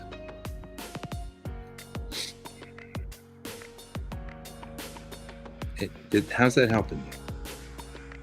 It isn't really, is it?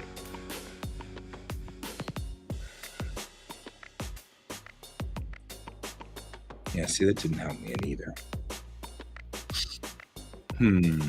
Hmm. Hmm. Hmm. Hmm.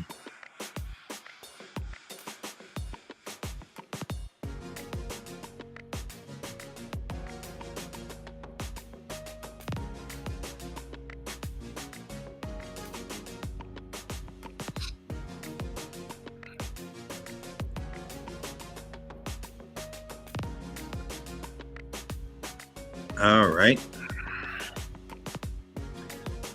So now we have to figure out why it's not working.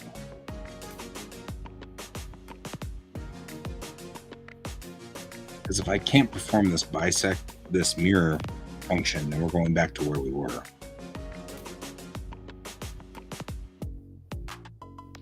Oh, do you know what's level on this? Look what things are exactly the same. It's getting its information in from the fin, which is 30 degrees off angle.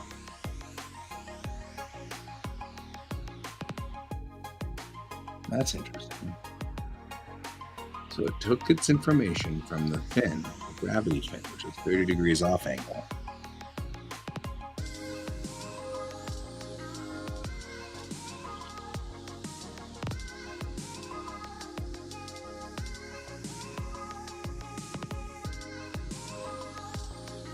And I want to take that. So we're going to undo that. I'm going to try to figure out how, because it says gravity fin lower. What about you? No, I should just delete you. I've never used you. So, and all you're doing is confusing everything. So you now believe you are 30 degrees out. How do we fix that? Not only that, anybody else notice the wing is not in fact level or flat? Have you noticed that, George? This is really not like the best example of my best artwork here.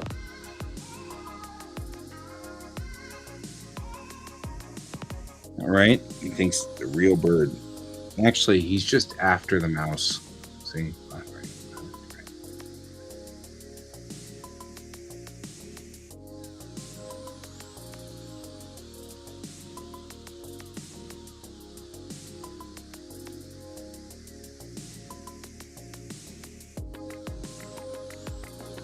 You know you're easy, right? You're easy at this. This is just an easy mark. You're just so easies. All right.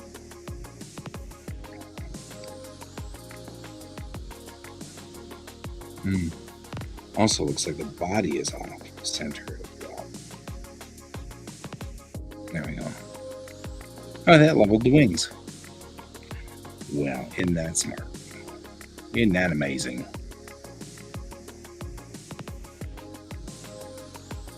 Bork.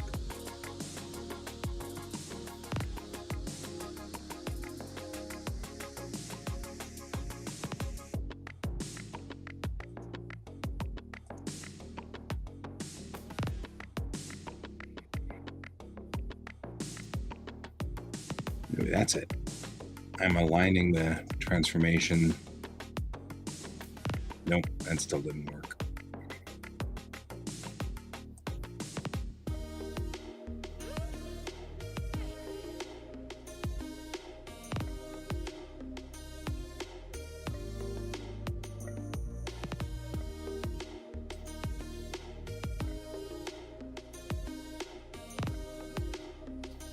You can hear him purring. He's pretty happy all of a sudden.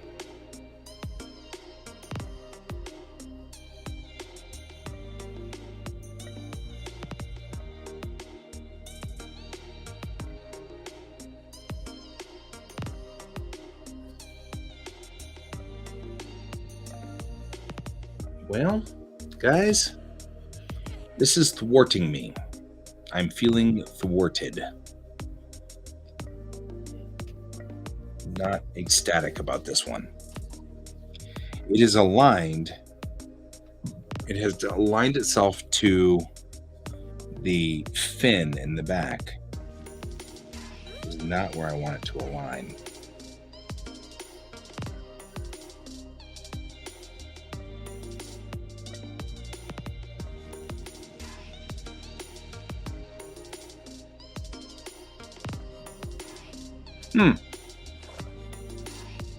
Maybe he thinks I need healing today. Is that what we're up to? Oh, he has gone to check out the shower to see if there's water in there. That's what he does. All right, so I am grumpy about this. It's lining up. Some alignment of this has decided that the spacecraft is now aligned 30 degrees to the left. By merging this with this object here, we've now merged it, and in fact merged the 30 degrees to the left run as well. So what I'm going to do instead is I'm going to save this as a copy. I'm going to call this 5. And then that way we can come back to 4 if at any point in time we want to. And work on it, because I feel like this is still the way we want to go. Is this particular methodology here.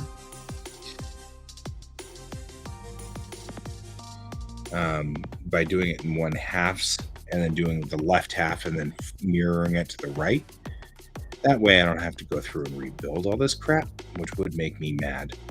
After doing all of this, it would be very irritating to have to rebuild the whole damn thing. So we're going to do that. We're going to continue with this the way that it was and continue building in on this like it's supposed to be.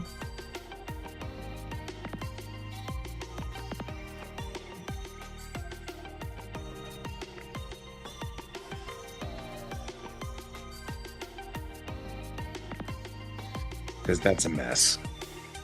And it's not going to matter either way. I'm going to have to do this way and redo the mapping on it because it's trashed at this point. The mapping is, and that's not going to change. So, all right, let's go in here and just patch up some of this. Like you and you and you can make a face, right? And that's a viable lock, right? Lock there, and we'll take you, we'll move you forward here.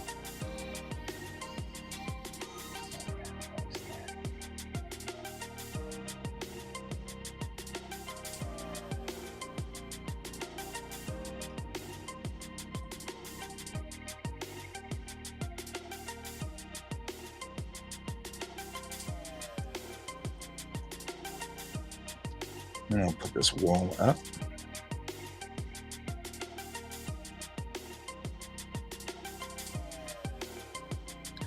And we've got that part of that fin is now in. The fin is in. And we've gone into the 11 o'clock hour, but I'm going to go a little further if you guys don't mind. We'll go ahead and just patch this guy up. And then I can go, while we're offline, look up why mirror would be, how to rotate the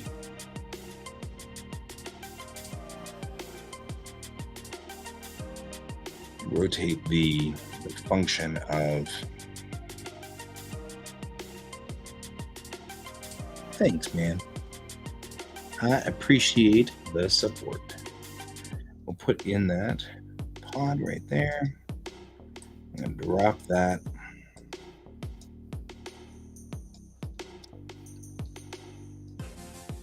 Then go over the edge. Over the edge.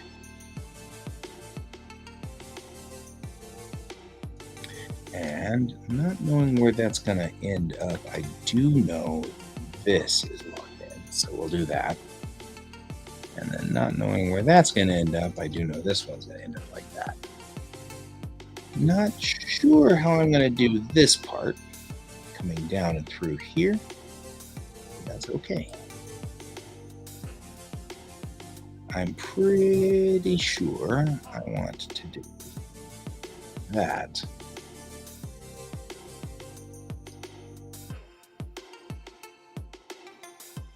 And probably that.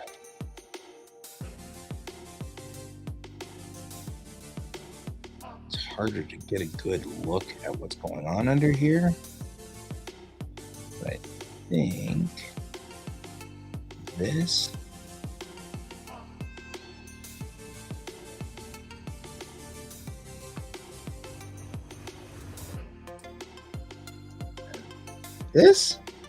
maybe seems like we saw the missing joint there. Maybe, and that seals that up. The truth is that this guy needs to come down quite a ways and out so that he's not sticking out like that anymore.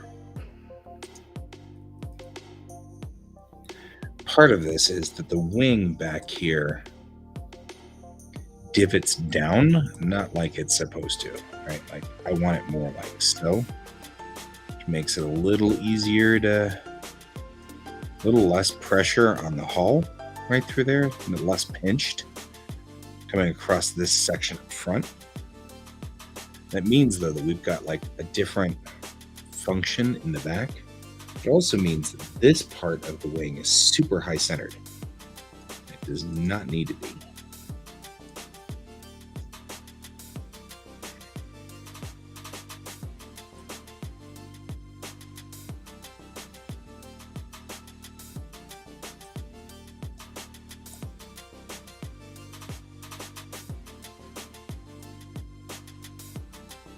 Another good reason to mirror this, because now we can take a look at that and make sure we haven't damaged, say, the launch door right here, or messed with how the launch door mounts.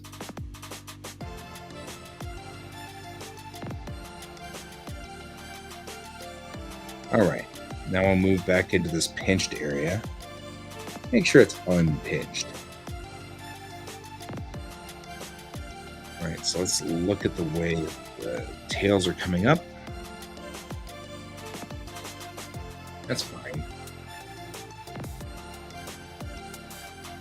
Yeah, I think that there's a certain amount of flexing that the hull can do of its own accord. I mean, just thinking of things like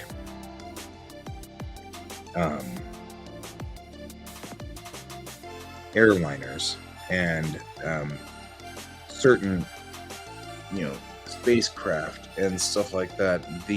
There's an awful lot of flex in the hull and things like that that are a little rough. So I'm going to push this in like so, because I want this to be tapered when it comes off the edge of the aircraft. Which means I'm going to take this guy and move him up so he's level with everything, because there's no reason to make him look weird. Artistically, there's going to be a certain amount of artistic design to its architecture of the spacecraft.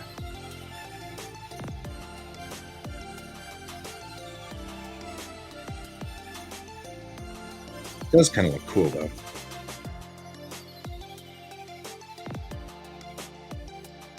Almost tempted to make it swept. Yeah, I mean, and rigidity is not good when we talk about spacecraft. Rigidity is never good. It's bad for engineering, and it's bad for spatial operations. So there's a certain amount of flex that's always going to be built into the hull. All right. And watch out.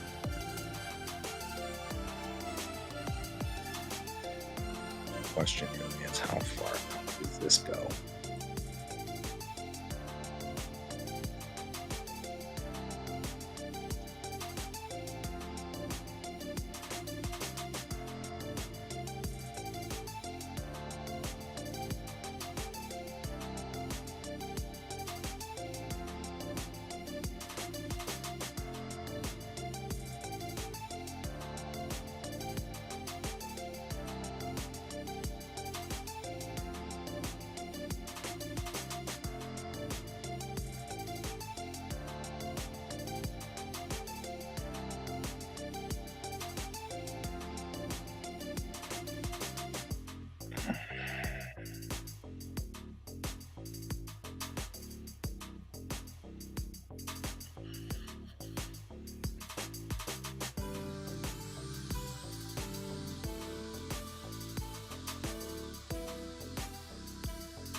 There we go.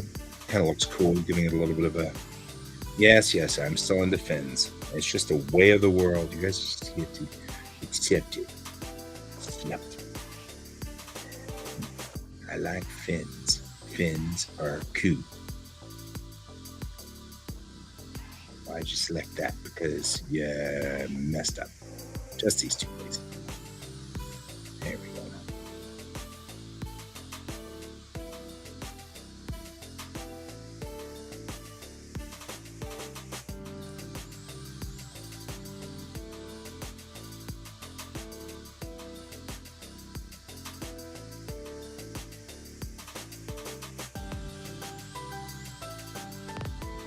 There we go.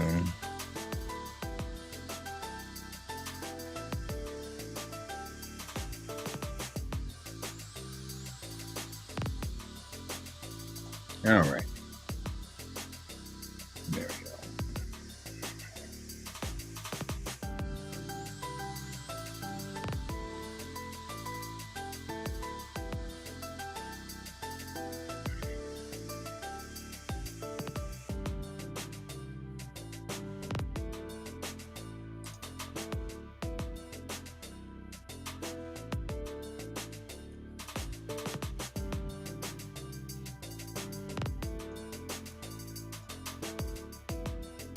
Oh, you shouldn't open up like that. That's weird. Why would you do that? Why would you do that? It makes me think that there's double pieces in here. Ugh.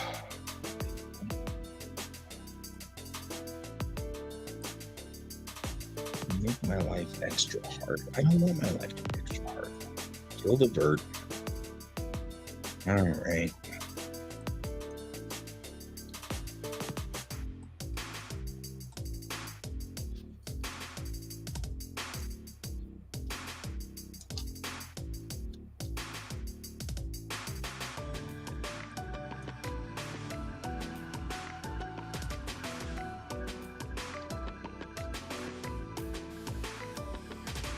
All right.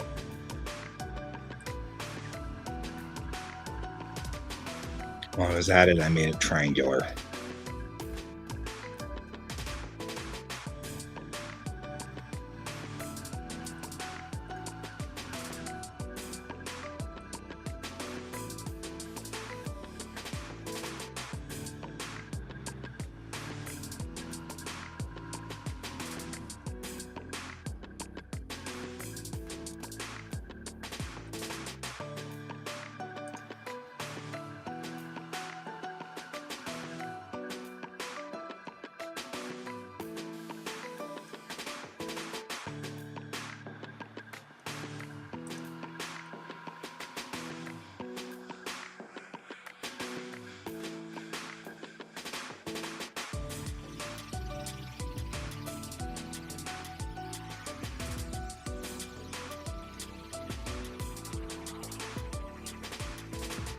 All right.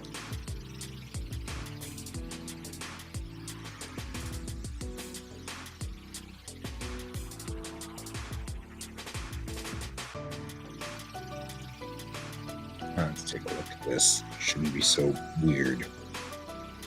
I do think I've got weird normals, and I'm worried about those weird normals. I'm also worried about this. Why does that go up? Well, we're looking straight behind us. I guess we aren't. Oh, I kind of see what's going on. It's because of the nature of this slope. Uh-huh.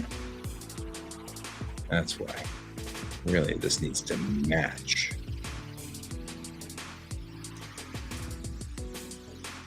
Oh my god, how many holes are there in this thing?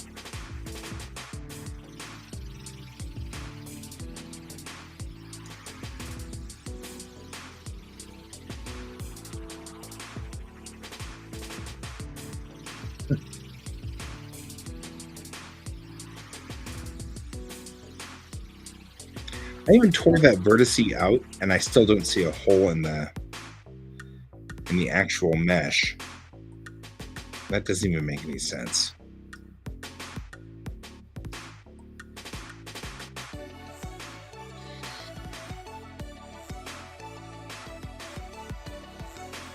And Jerry's like, I'm gonna make innuendos.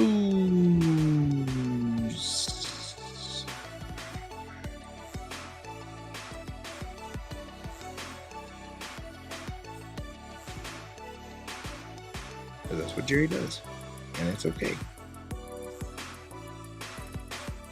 There. Provided that there's not 6 things up here. Like, if I delete this face, does it open a hole? Yes, it does. Okay. That's what I want it to do, is open a hole. Okay, good. Because if it actually opens into the mesh, then that means that it only has 1 layer. But sometimes I get these double layers. And I'm not sure what I like. I don't like that. I don't like the double layers. All right. I'm going to go in here and come out like so.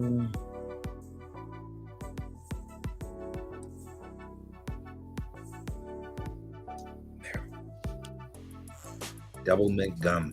Ooh, mint. It's my favorite time of year because everything's minty. So mint. I meant to do that. Just saying.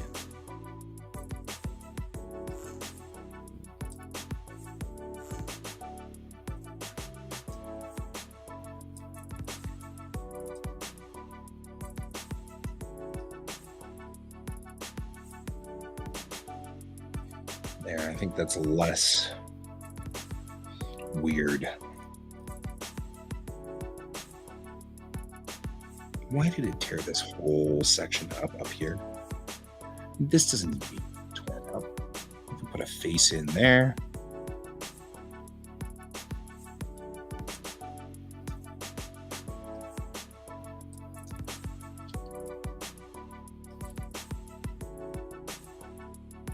I get why that one's torn up.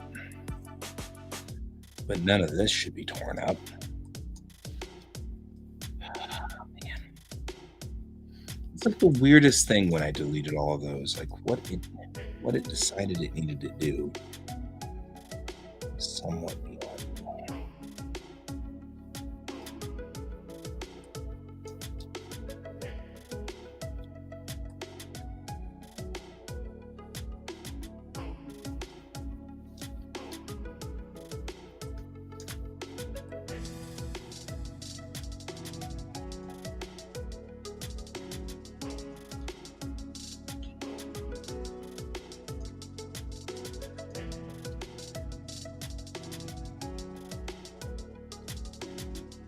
Inside here, same thing. It's like, did you have to delete the whole stupid thing? Ugh.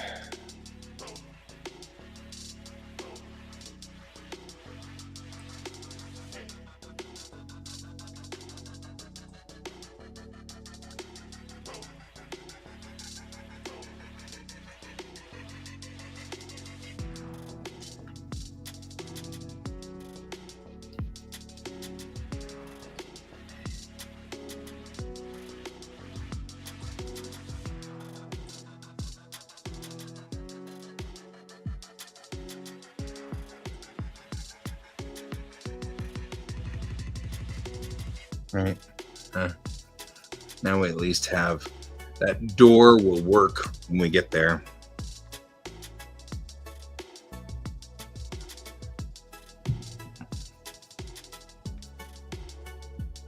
I mean, we need this door really badly because this is the docking door for the MPV, which sits back here in this back hall.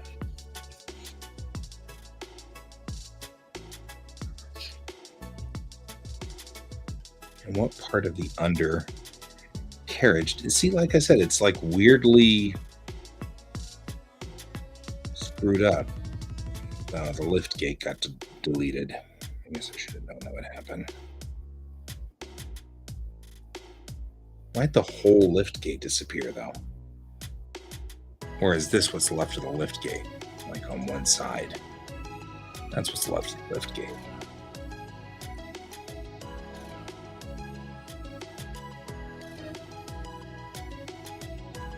I've been meaning to, or the drop gate, I guess it's not a lift gate, it's a drop gate. But the question is there any part of this, like, what is that?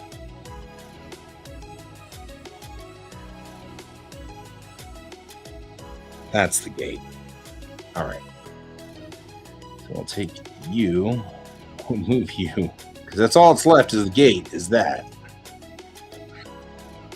Docking bay. That's the landing gate back down here. I'll move this back in.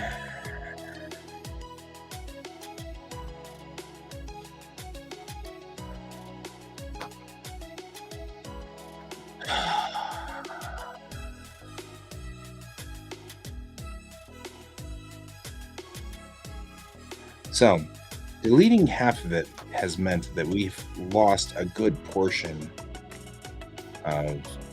of this particular object. That's all right. We'll bring it back in, and I'll reassign it.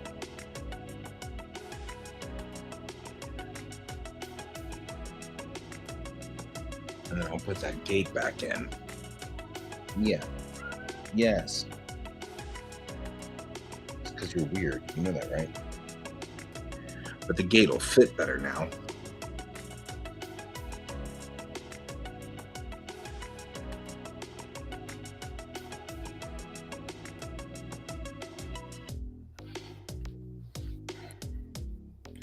And we'll fix this problem, which has been a problem before, which is that the gate is not actually attached to its strut correctly.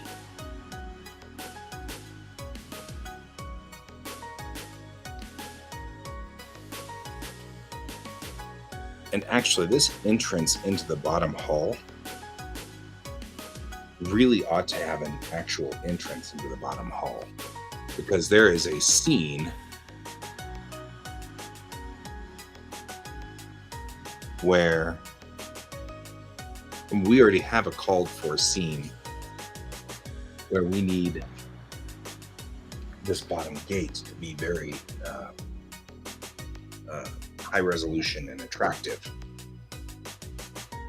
so that you can see through to the door. So actually, this isn't a bad move. This is not hurting me at all. I'm just trying to figure out why in the world it does the things it's doing, but that's okay. That is not the first time I have pondered my life choices with this mesh.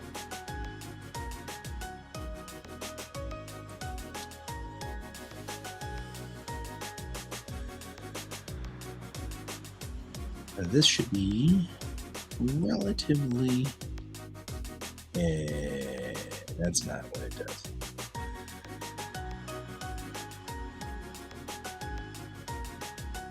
There's another piece that's out here missing,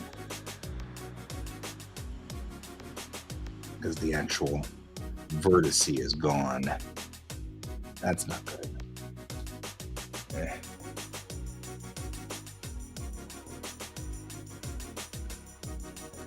Yeah, I mean the gate goes down and there's a walkway up, and I have a scene already slated where Mayrel is standing there trying to get past to go up the gate into the ship, and there's a guy at the bottom of the gate saying you can't go in yet, or whatever.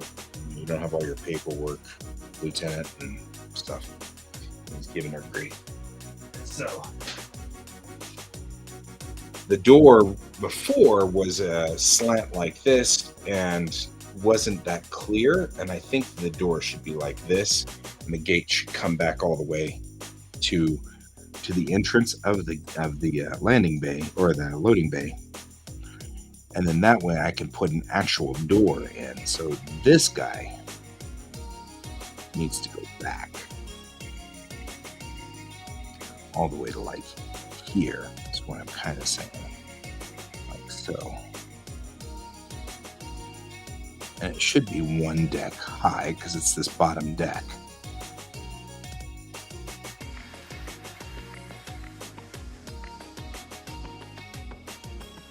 right? And that's better. And then this go over straight, or at least aligned somewhat with this. And then there's part of our problem is you need to go away from the centroid of this over like that. That's where we have to go. All right, now we're talking a little bit better structure on this. There we go. Much better.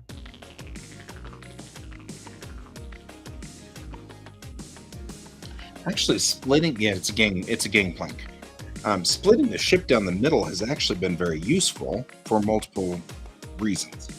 One, now I can get this landing ramp, launch ramp, squared away so that it's between the landing gear.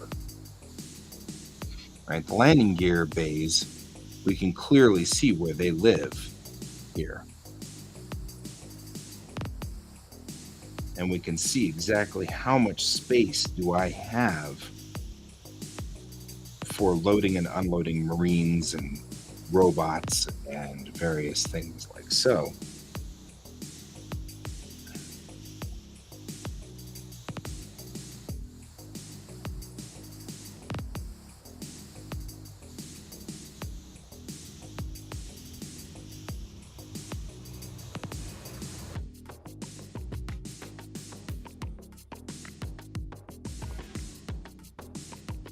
There. Now the gangplank is back to having size, having actual like mass.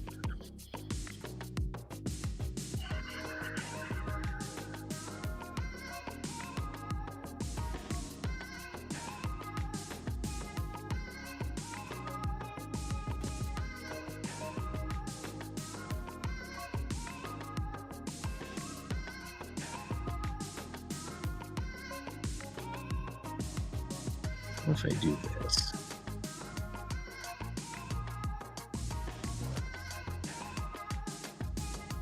Yeah.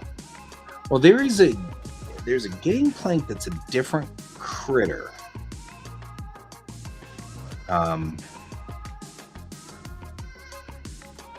So it has a this has a gangplank, but it also has a loading dock, because the loading zones, I mean, the difference between a spaceship and a Navy ship is that your Navy ship, you can just walk off the ship on a plank. And as long as there's a plank, you're good. If you do that here, you walk out into hard vacuum and die. So there's a little bit of a difference in that instance. So there's the standard area where you exit the ship normally, and that's up in the quarterdeck.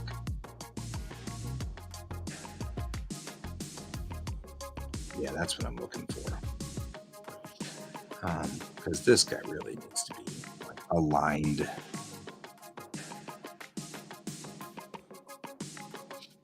And seeing how he's set up, I can already see I'm annoyed by his alignment, which is chaotic evil. Okay. And take you and you and bring you up to the floor. There we go.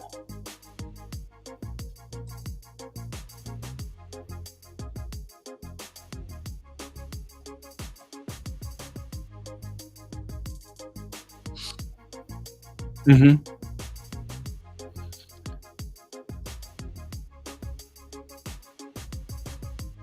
And this gangplank, which we're making right now, the entire point of this gangplank is to be able to drop it down to load vehicles or mecha into the back of the spacecraft, into this lower floor or lower deck.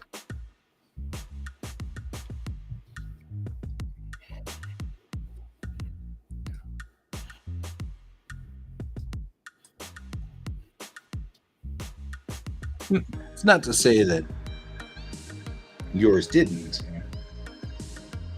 absolutely sure yours did.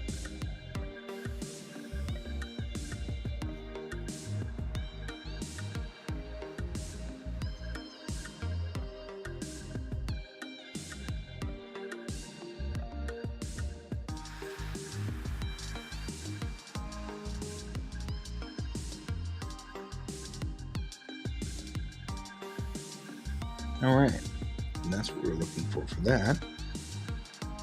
Out here on this after section, we need this to seal up you. There we go. Now the after section of the spacecraft is sealed. Useful. Very, very useful. And a couple of things I'm noticing. First of all, this is as wide as we're going to be allowed to get into without getting into the problems of this section of the hull with the landing gear.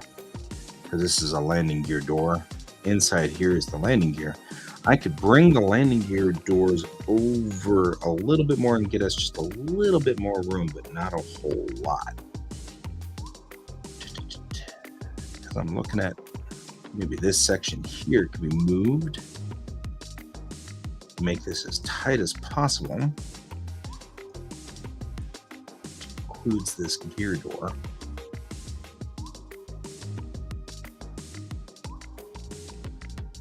And that'll give us a little bit more room. We talk about tighten it up against the hull here. A little bit more room inside here. We need as much space as possible because we want to be able to put the biggest possible mecha in here and not be limited by space. Bring that all the way over to there, and that's probably about the maximum because there has to be a bulkhead in there. I mean, you have to have some wall in there. Even though we're not going to build it in this eggshell version of the ship.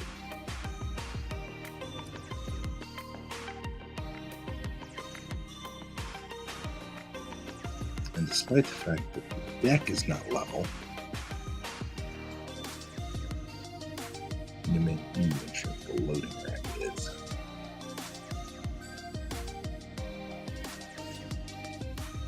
So either we decide this guy comes down like so, which time you need to go over to give us some space. You need to go over too.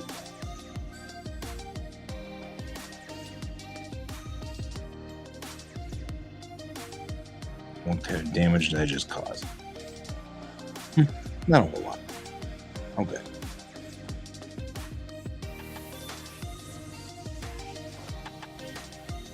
Not sure what you do.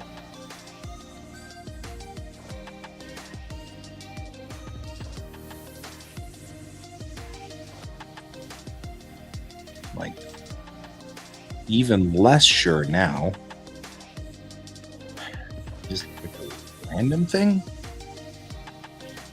Like, did I open a very tiny hole in the hull? Not 100% sure where that guy came from or what he did. Let's talk about this. Is that you? Yeah, it's this little teeny connector piece right here. Yeah, I can move you over and just give a little bit more. I just want to understand what the heck's going on. Oh, I see. Oh, I see. So it's the bottom of the landing gear box, which is connected to the hull through there. There may be a lot of superfluous things here, and part of it is that the landing gear door is connected in here. So let's go ahead and go to the vert.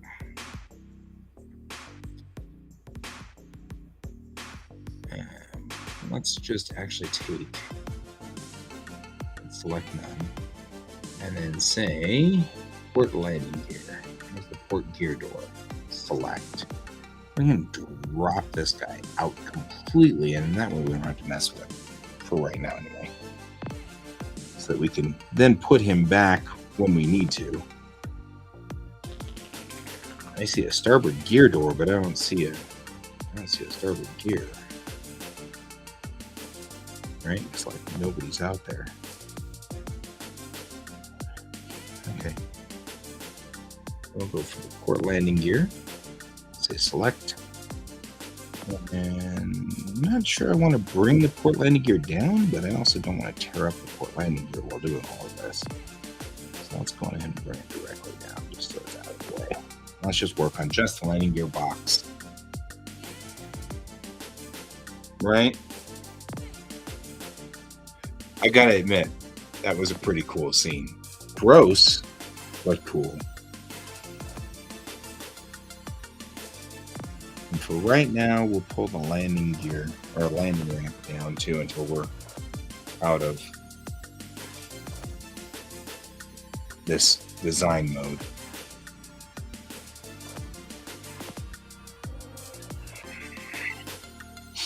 So the next thing I actually want to do is I'm going to come across this entire bottom hull, and I'm going to line it up so that there is an entire line going through the middle of it.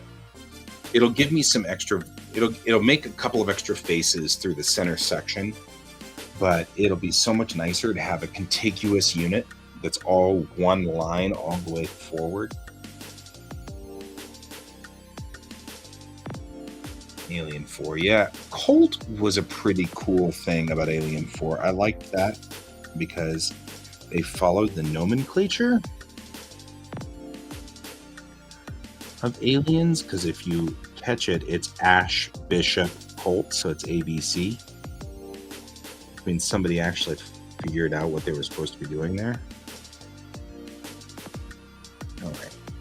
This feels like I have a number of weird little boxes that need to be dealt with down here.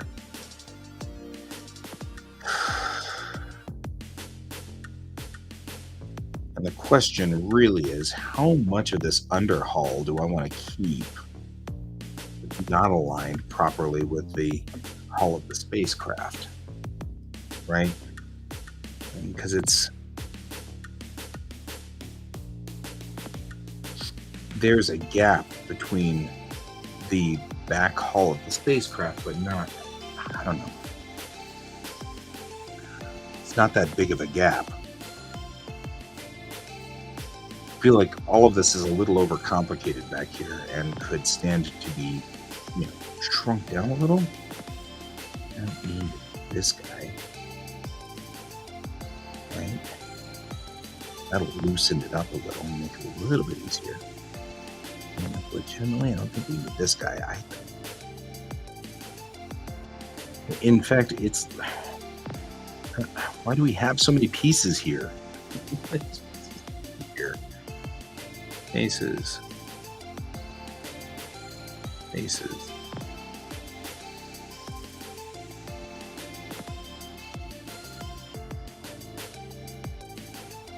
There.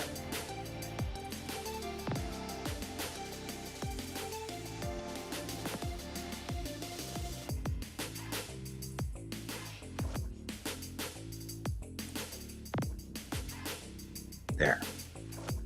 Because it should be you. No. Damn. You're not even you're not even connected. You are connected. Damn. There's too many pieces. It doesn't need to be. I have made this too complicated. All right. Moving it around. For those of you who are getting seasick, I'm sorry. Well, I got Navy and Marine guys. If you guys are getting seasick because of me, then I don't know, man. Worry about you. So moving forward, it looks like I've got extra triangles that I do not need.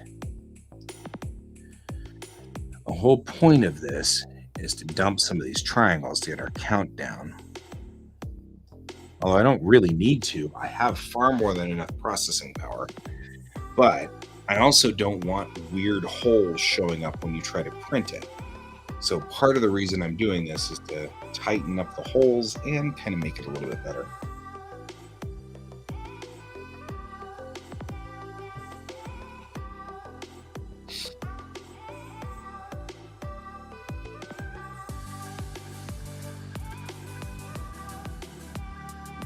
Question is,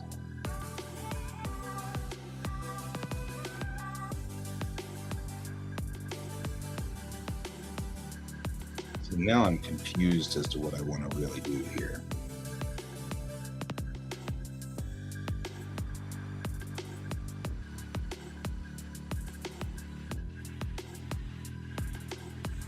I think you need to go forward and seal this. But I actually think that either I'm going to have to delete some of the stuff to the north of this up here, or to the south. I'm not figuring out where I'm going here. I don't want to have to kill these triangles on this side of the door, because I know I actually don't need anything in there to button that up. I really don't. I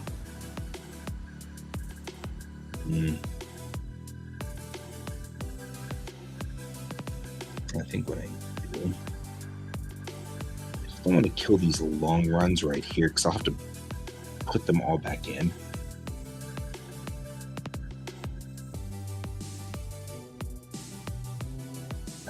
I don't know what you were trying to say there.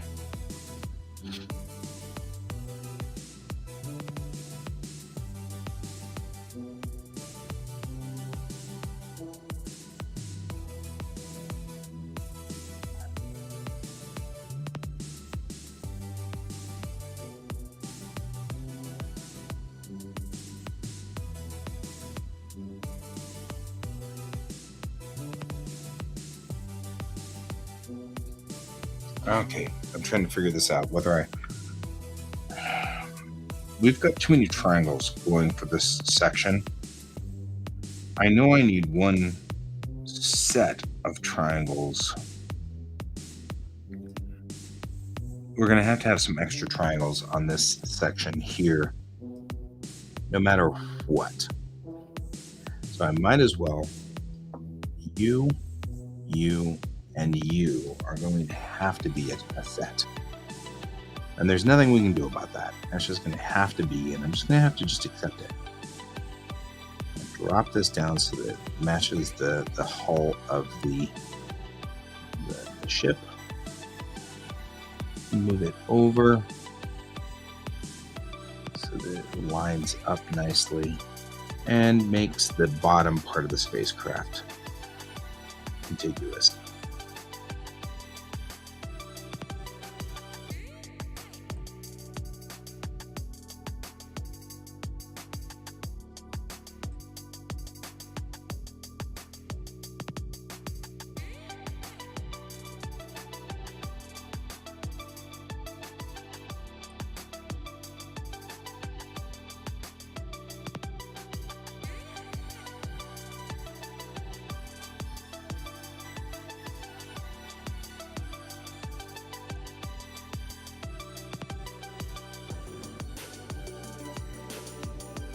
And this is one where I think the face is going the wrong way too.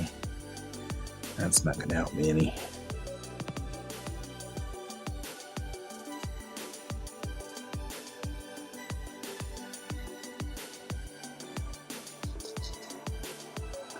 And so one of the things I am noticing is that there is an extra set of faces going this way, which is making this bottom piece not as flat as I want it to be. So let's take a look at it through here, naked mode. And we're gonna take and go across like so. And we want you to be aligned to the bottom. Then you will be the middle ground between the wing and that section. Because this has to be flat. The hull has to be flat so that the landing gear can come down.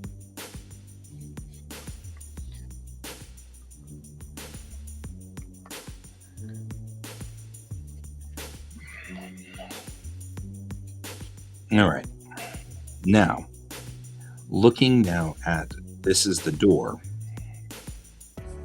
We talk about then this landing bay segment here. A loading bay. Not really a landing bay, it's a loading bay. I take that and that guy. We're going to go forward. You.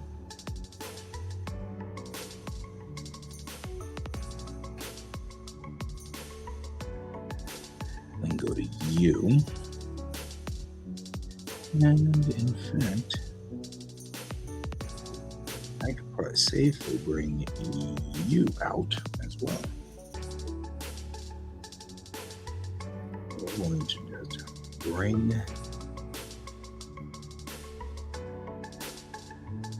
that, extrude it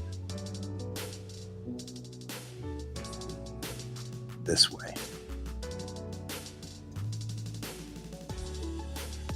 And bring it back.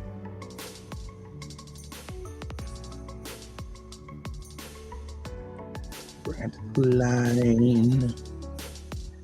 The closer all of these guys are to this blue line right here, the better all of this is.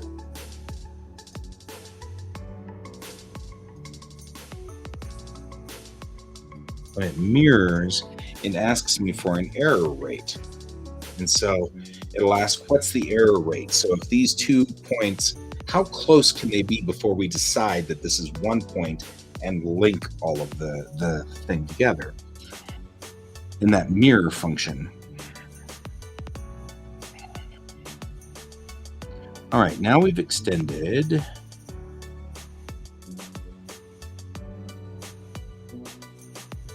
the underhull section. And this is where I was talking about that weird shape in the front and whether I wanted to deal with that or not. And I'm still not 100% sure I do. However, I still have that weird shape in the front. And it is kind of one of those, do I want to aerodynamically match or not?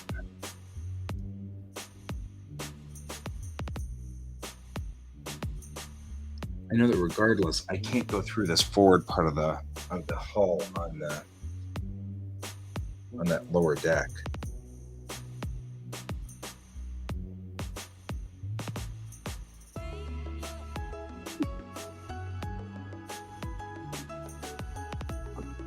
Ken is enjoying his full body kotatsu. It cracks me up. All right. Let's talk a little bit about this forward hull piece. Because really, let's just go ahead and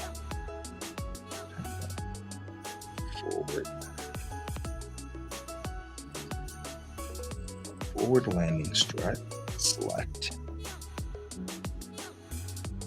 We'll drop that out just to make sure. And the front landing door, select. We'll drop that out. And that allows us to see what pieces did not get deleted, like you. Just want the face gone. You.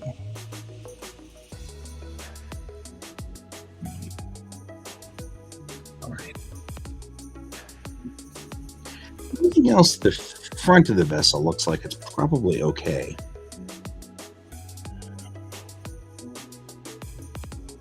It looks like we've got, like, it's contiguous all the way through the front of the vessel. I still have a problem with this not being exactly rounded.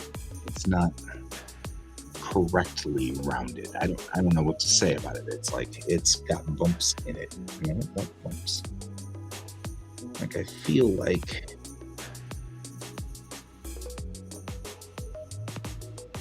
right? I mean, let's see what I'm talking about. This guy is just a little too far out. Like so. These guys kind of need to put, I don't know, push back. You may know what's going on. You people know what you're doing. No, you don't. This is what the problem is. All right. Like so. Like that looks just a little bit better. Round it around there. Just a little bit.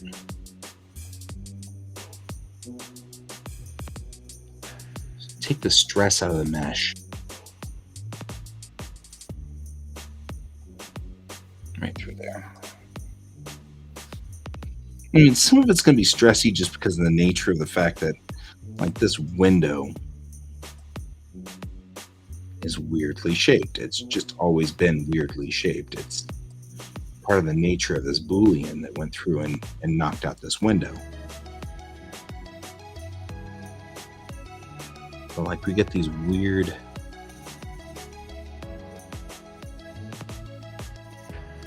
like they're cross-meshed or something. I don't know.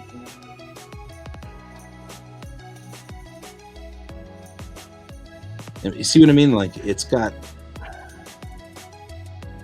talking to two pieces of this mesh.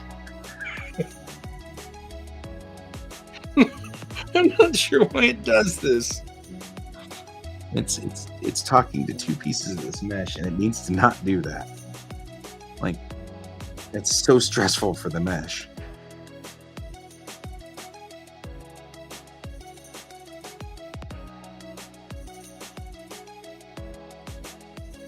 And that's part of the reason why this looks so funny up front here. These guys need to stop being like that. This is a Boolean problem.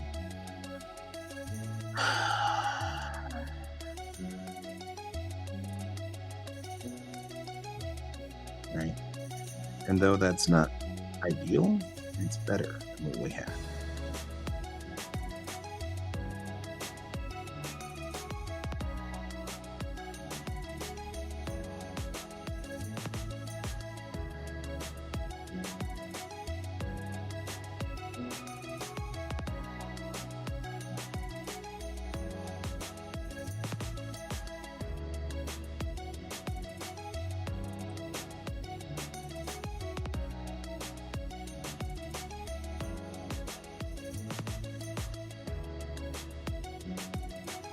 Less pinched. Still pinched, but less so.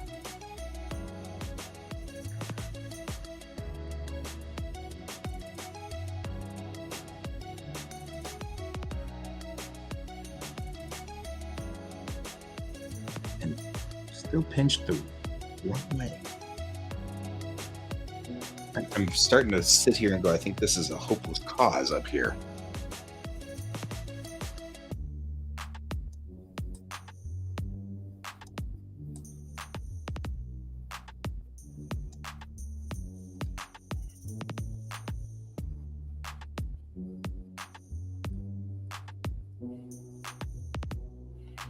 Right? It just seems to be like, I don't know. It's always looked kind of duck-like. I don't know. It just bothers me.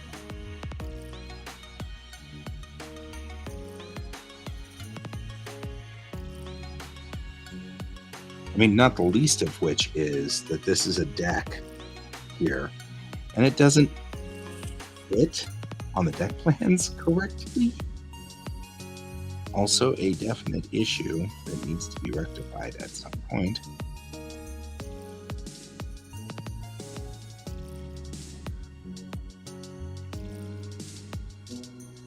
Might as well rectify it now while I'm only moving one side of the vessel. But that should be aligned with the primary deck, and it's not. There we go. Now we're just bringing it into line here, folks.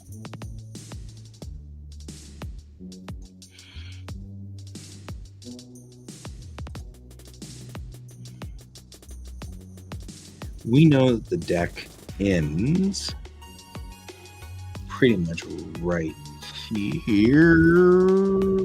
I don't know, right here. I feel like it ends there. And these guys really should be down here.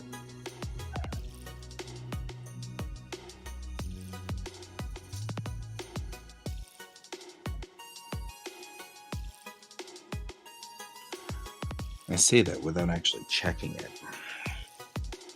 But I think the darker line's there, which means that really the deck ends up right here. Let's get these guys on the deck so that they match. This will make this probably act a whole lot better.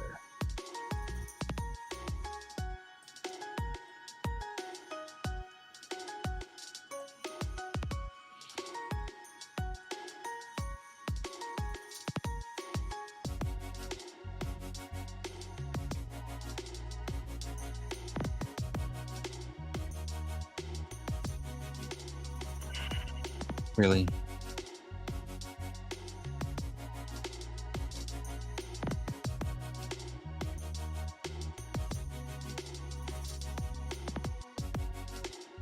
Yeah, because each deck is 3 meters.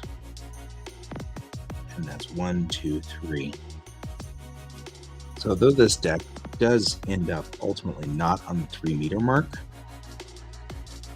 back here, that's irrelevant because we've got engineering through the section, so that's not a real problem.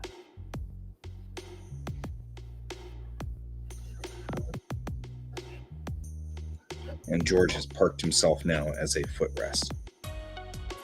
Yeah, it's a gentle bite to remind me that he's at my feet.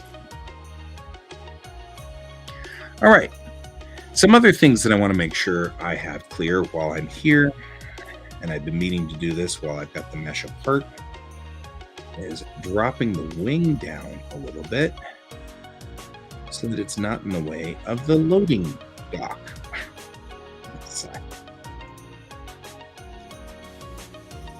Because we need that to be clear for loading and unloading of crew. So make sure that they're loading whatever, a gangplank, whatever is our Bellatrix Rising equivalent of a gangplank, clears this zone just fine so that we don't have to worry about, there we go, that gangplank should dock in real nice there.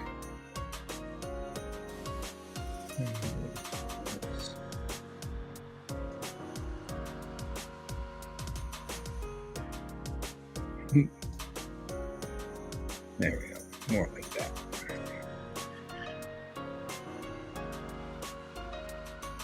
Okay, so looking at the back of the hull of the spacecraft,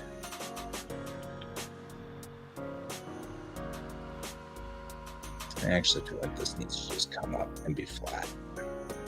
Or C-sharp.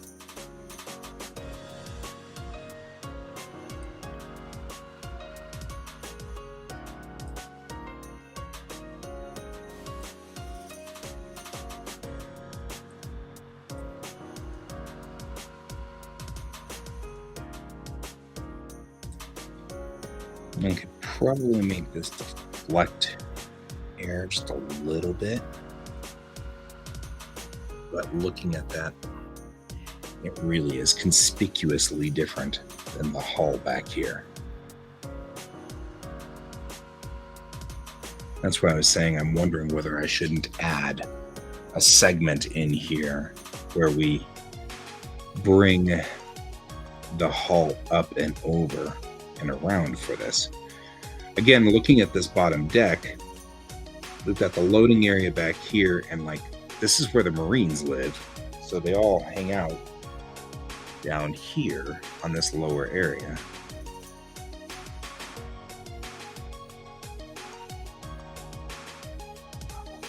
Yeah, I kind of feel like I underestimated this size of this for holding Marines and stuff.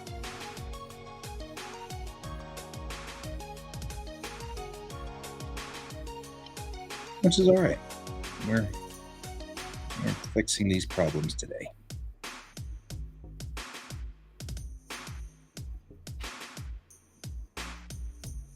Right?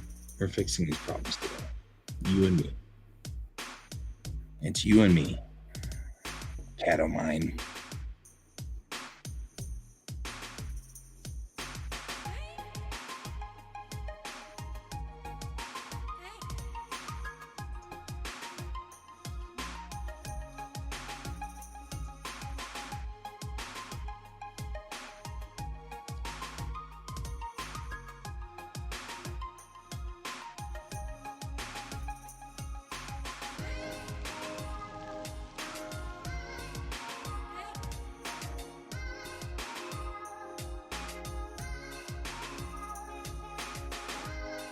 There we go. We'll bring this up and we'll bring it up all the way down here.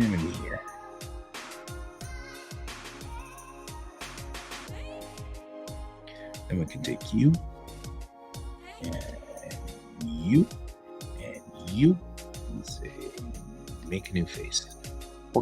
Right there. And now we've built sort of into that zone. And the more I do this, the more I realize that really what just needs to happen is this.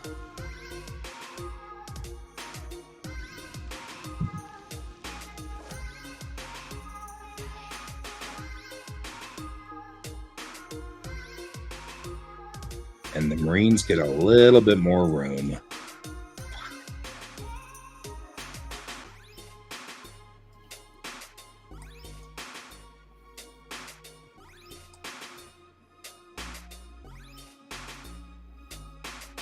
The undercarriage of the vessel there.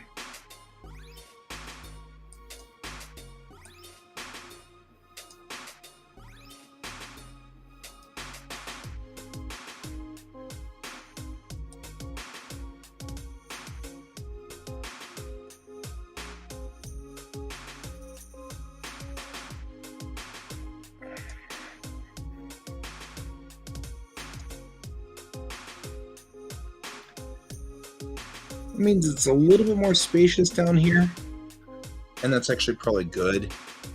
Actually, we'll probably drop this down and give it more room in this sort of belly area of the spacecraft, and that not a bad idea. Give us some more room. We can hold more mecha. Mecha are important always. I'm gonna actually drop this ring down quite a ways too. I've never really considered the idea of being able to walk between these compartments. But there's no reason not to. There's no reason to have this ring be that. Right? Hold bigger mecha. Mecha are great. Mecha are tight. We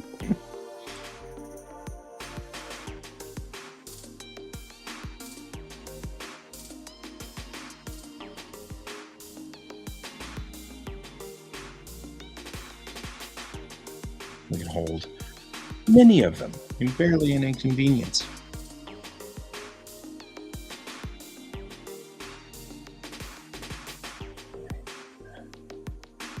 This crap.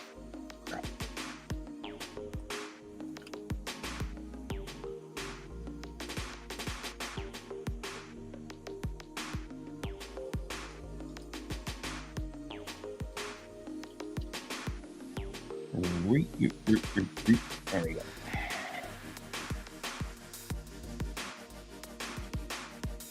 So what I'm going to do now is think this through. I think I want just these two, and we'll extrude that out and push that this way. Did you pull something else out? Just these two, please.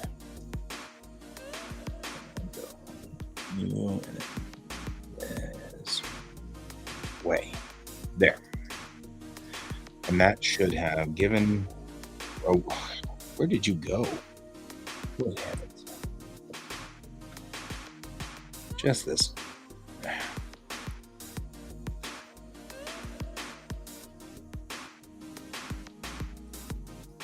It's like, we're not going to do this anyway to be useful. See what you're doing here. All right. This, you, and you, and you. Gotta make sure we're under it. Otherwise, we will not get. And then you. Make a face there. All right. It's now noon.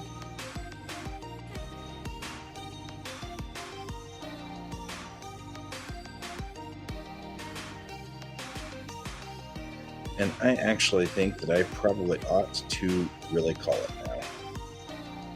Fotatsu. Oh my gosh. I'm gonna call it, and then we're gonna continue on with this tonight because starships are tight. I don't know.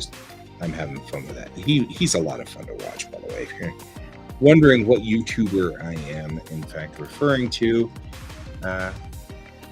he's just call it's Pitch Meeting, and he is pretty funny, and I dig him. And I think it's even funnier that my dad thought he was funny too, so it makes it even better because he is pretty cool. So, all right, we've done a lot of damage to this ship, so we'll save it. And I'm going to go on ahead and go get lunch. And you probably ought to as well. So thank you for all being here. Donald and Brent and Jerry. And also Khan, who was here earlier, but is now gone, I think, who has left us to our own devices. So we'll come back to this. We should have much more of this squared away by the time we come back tonight. So that'll be good. In the meantime, though, keep your eyes on the stars, guys, and I will see you later.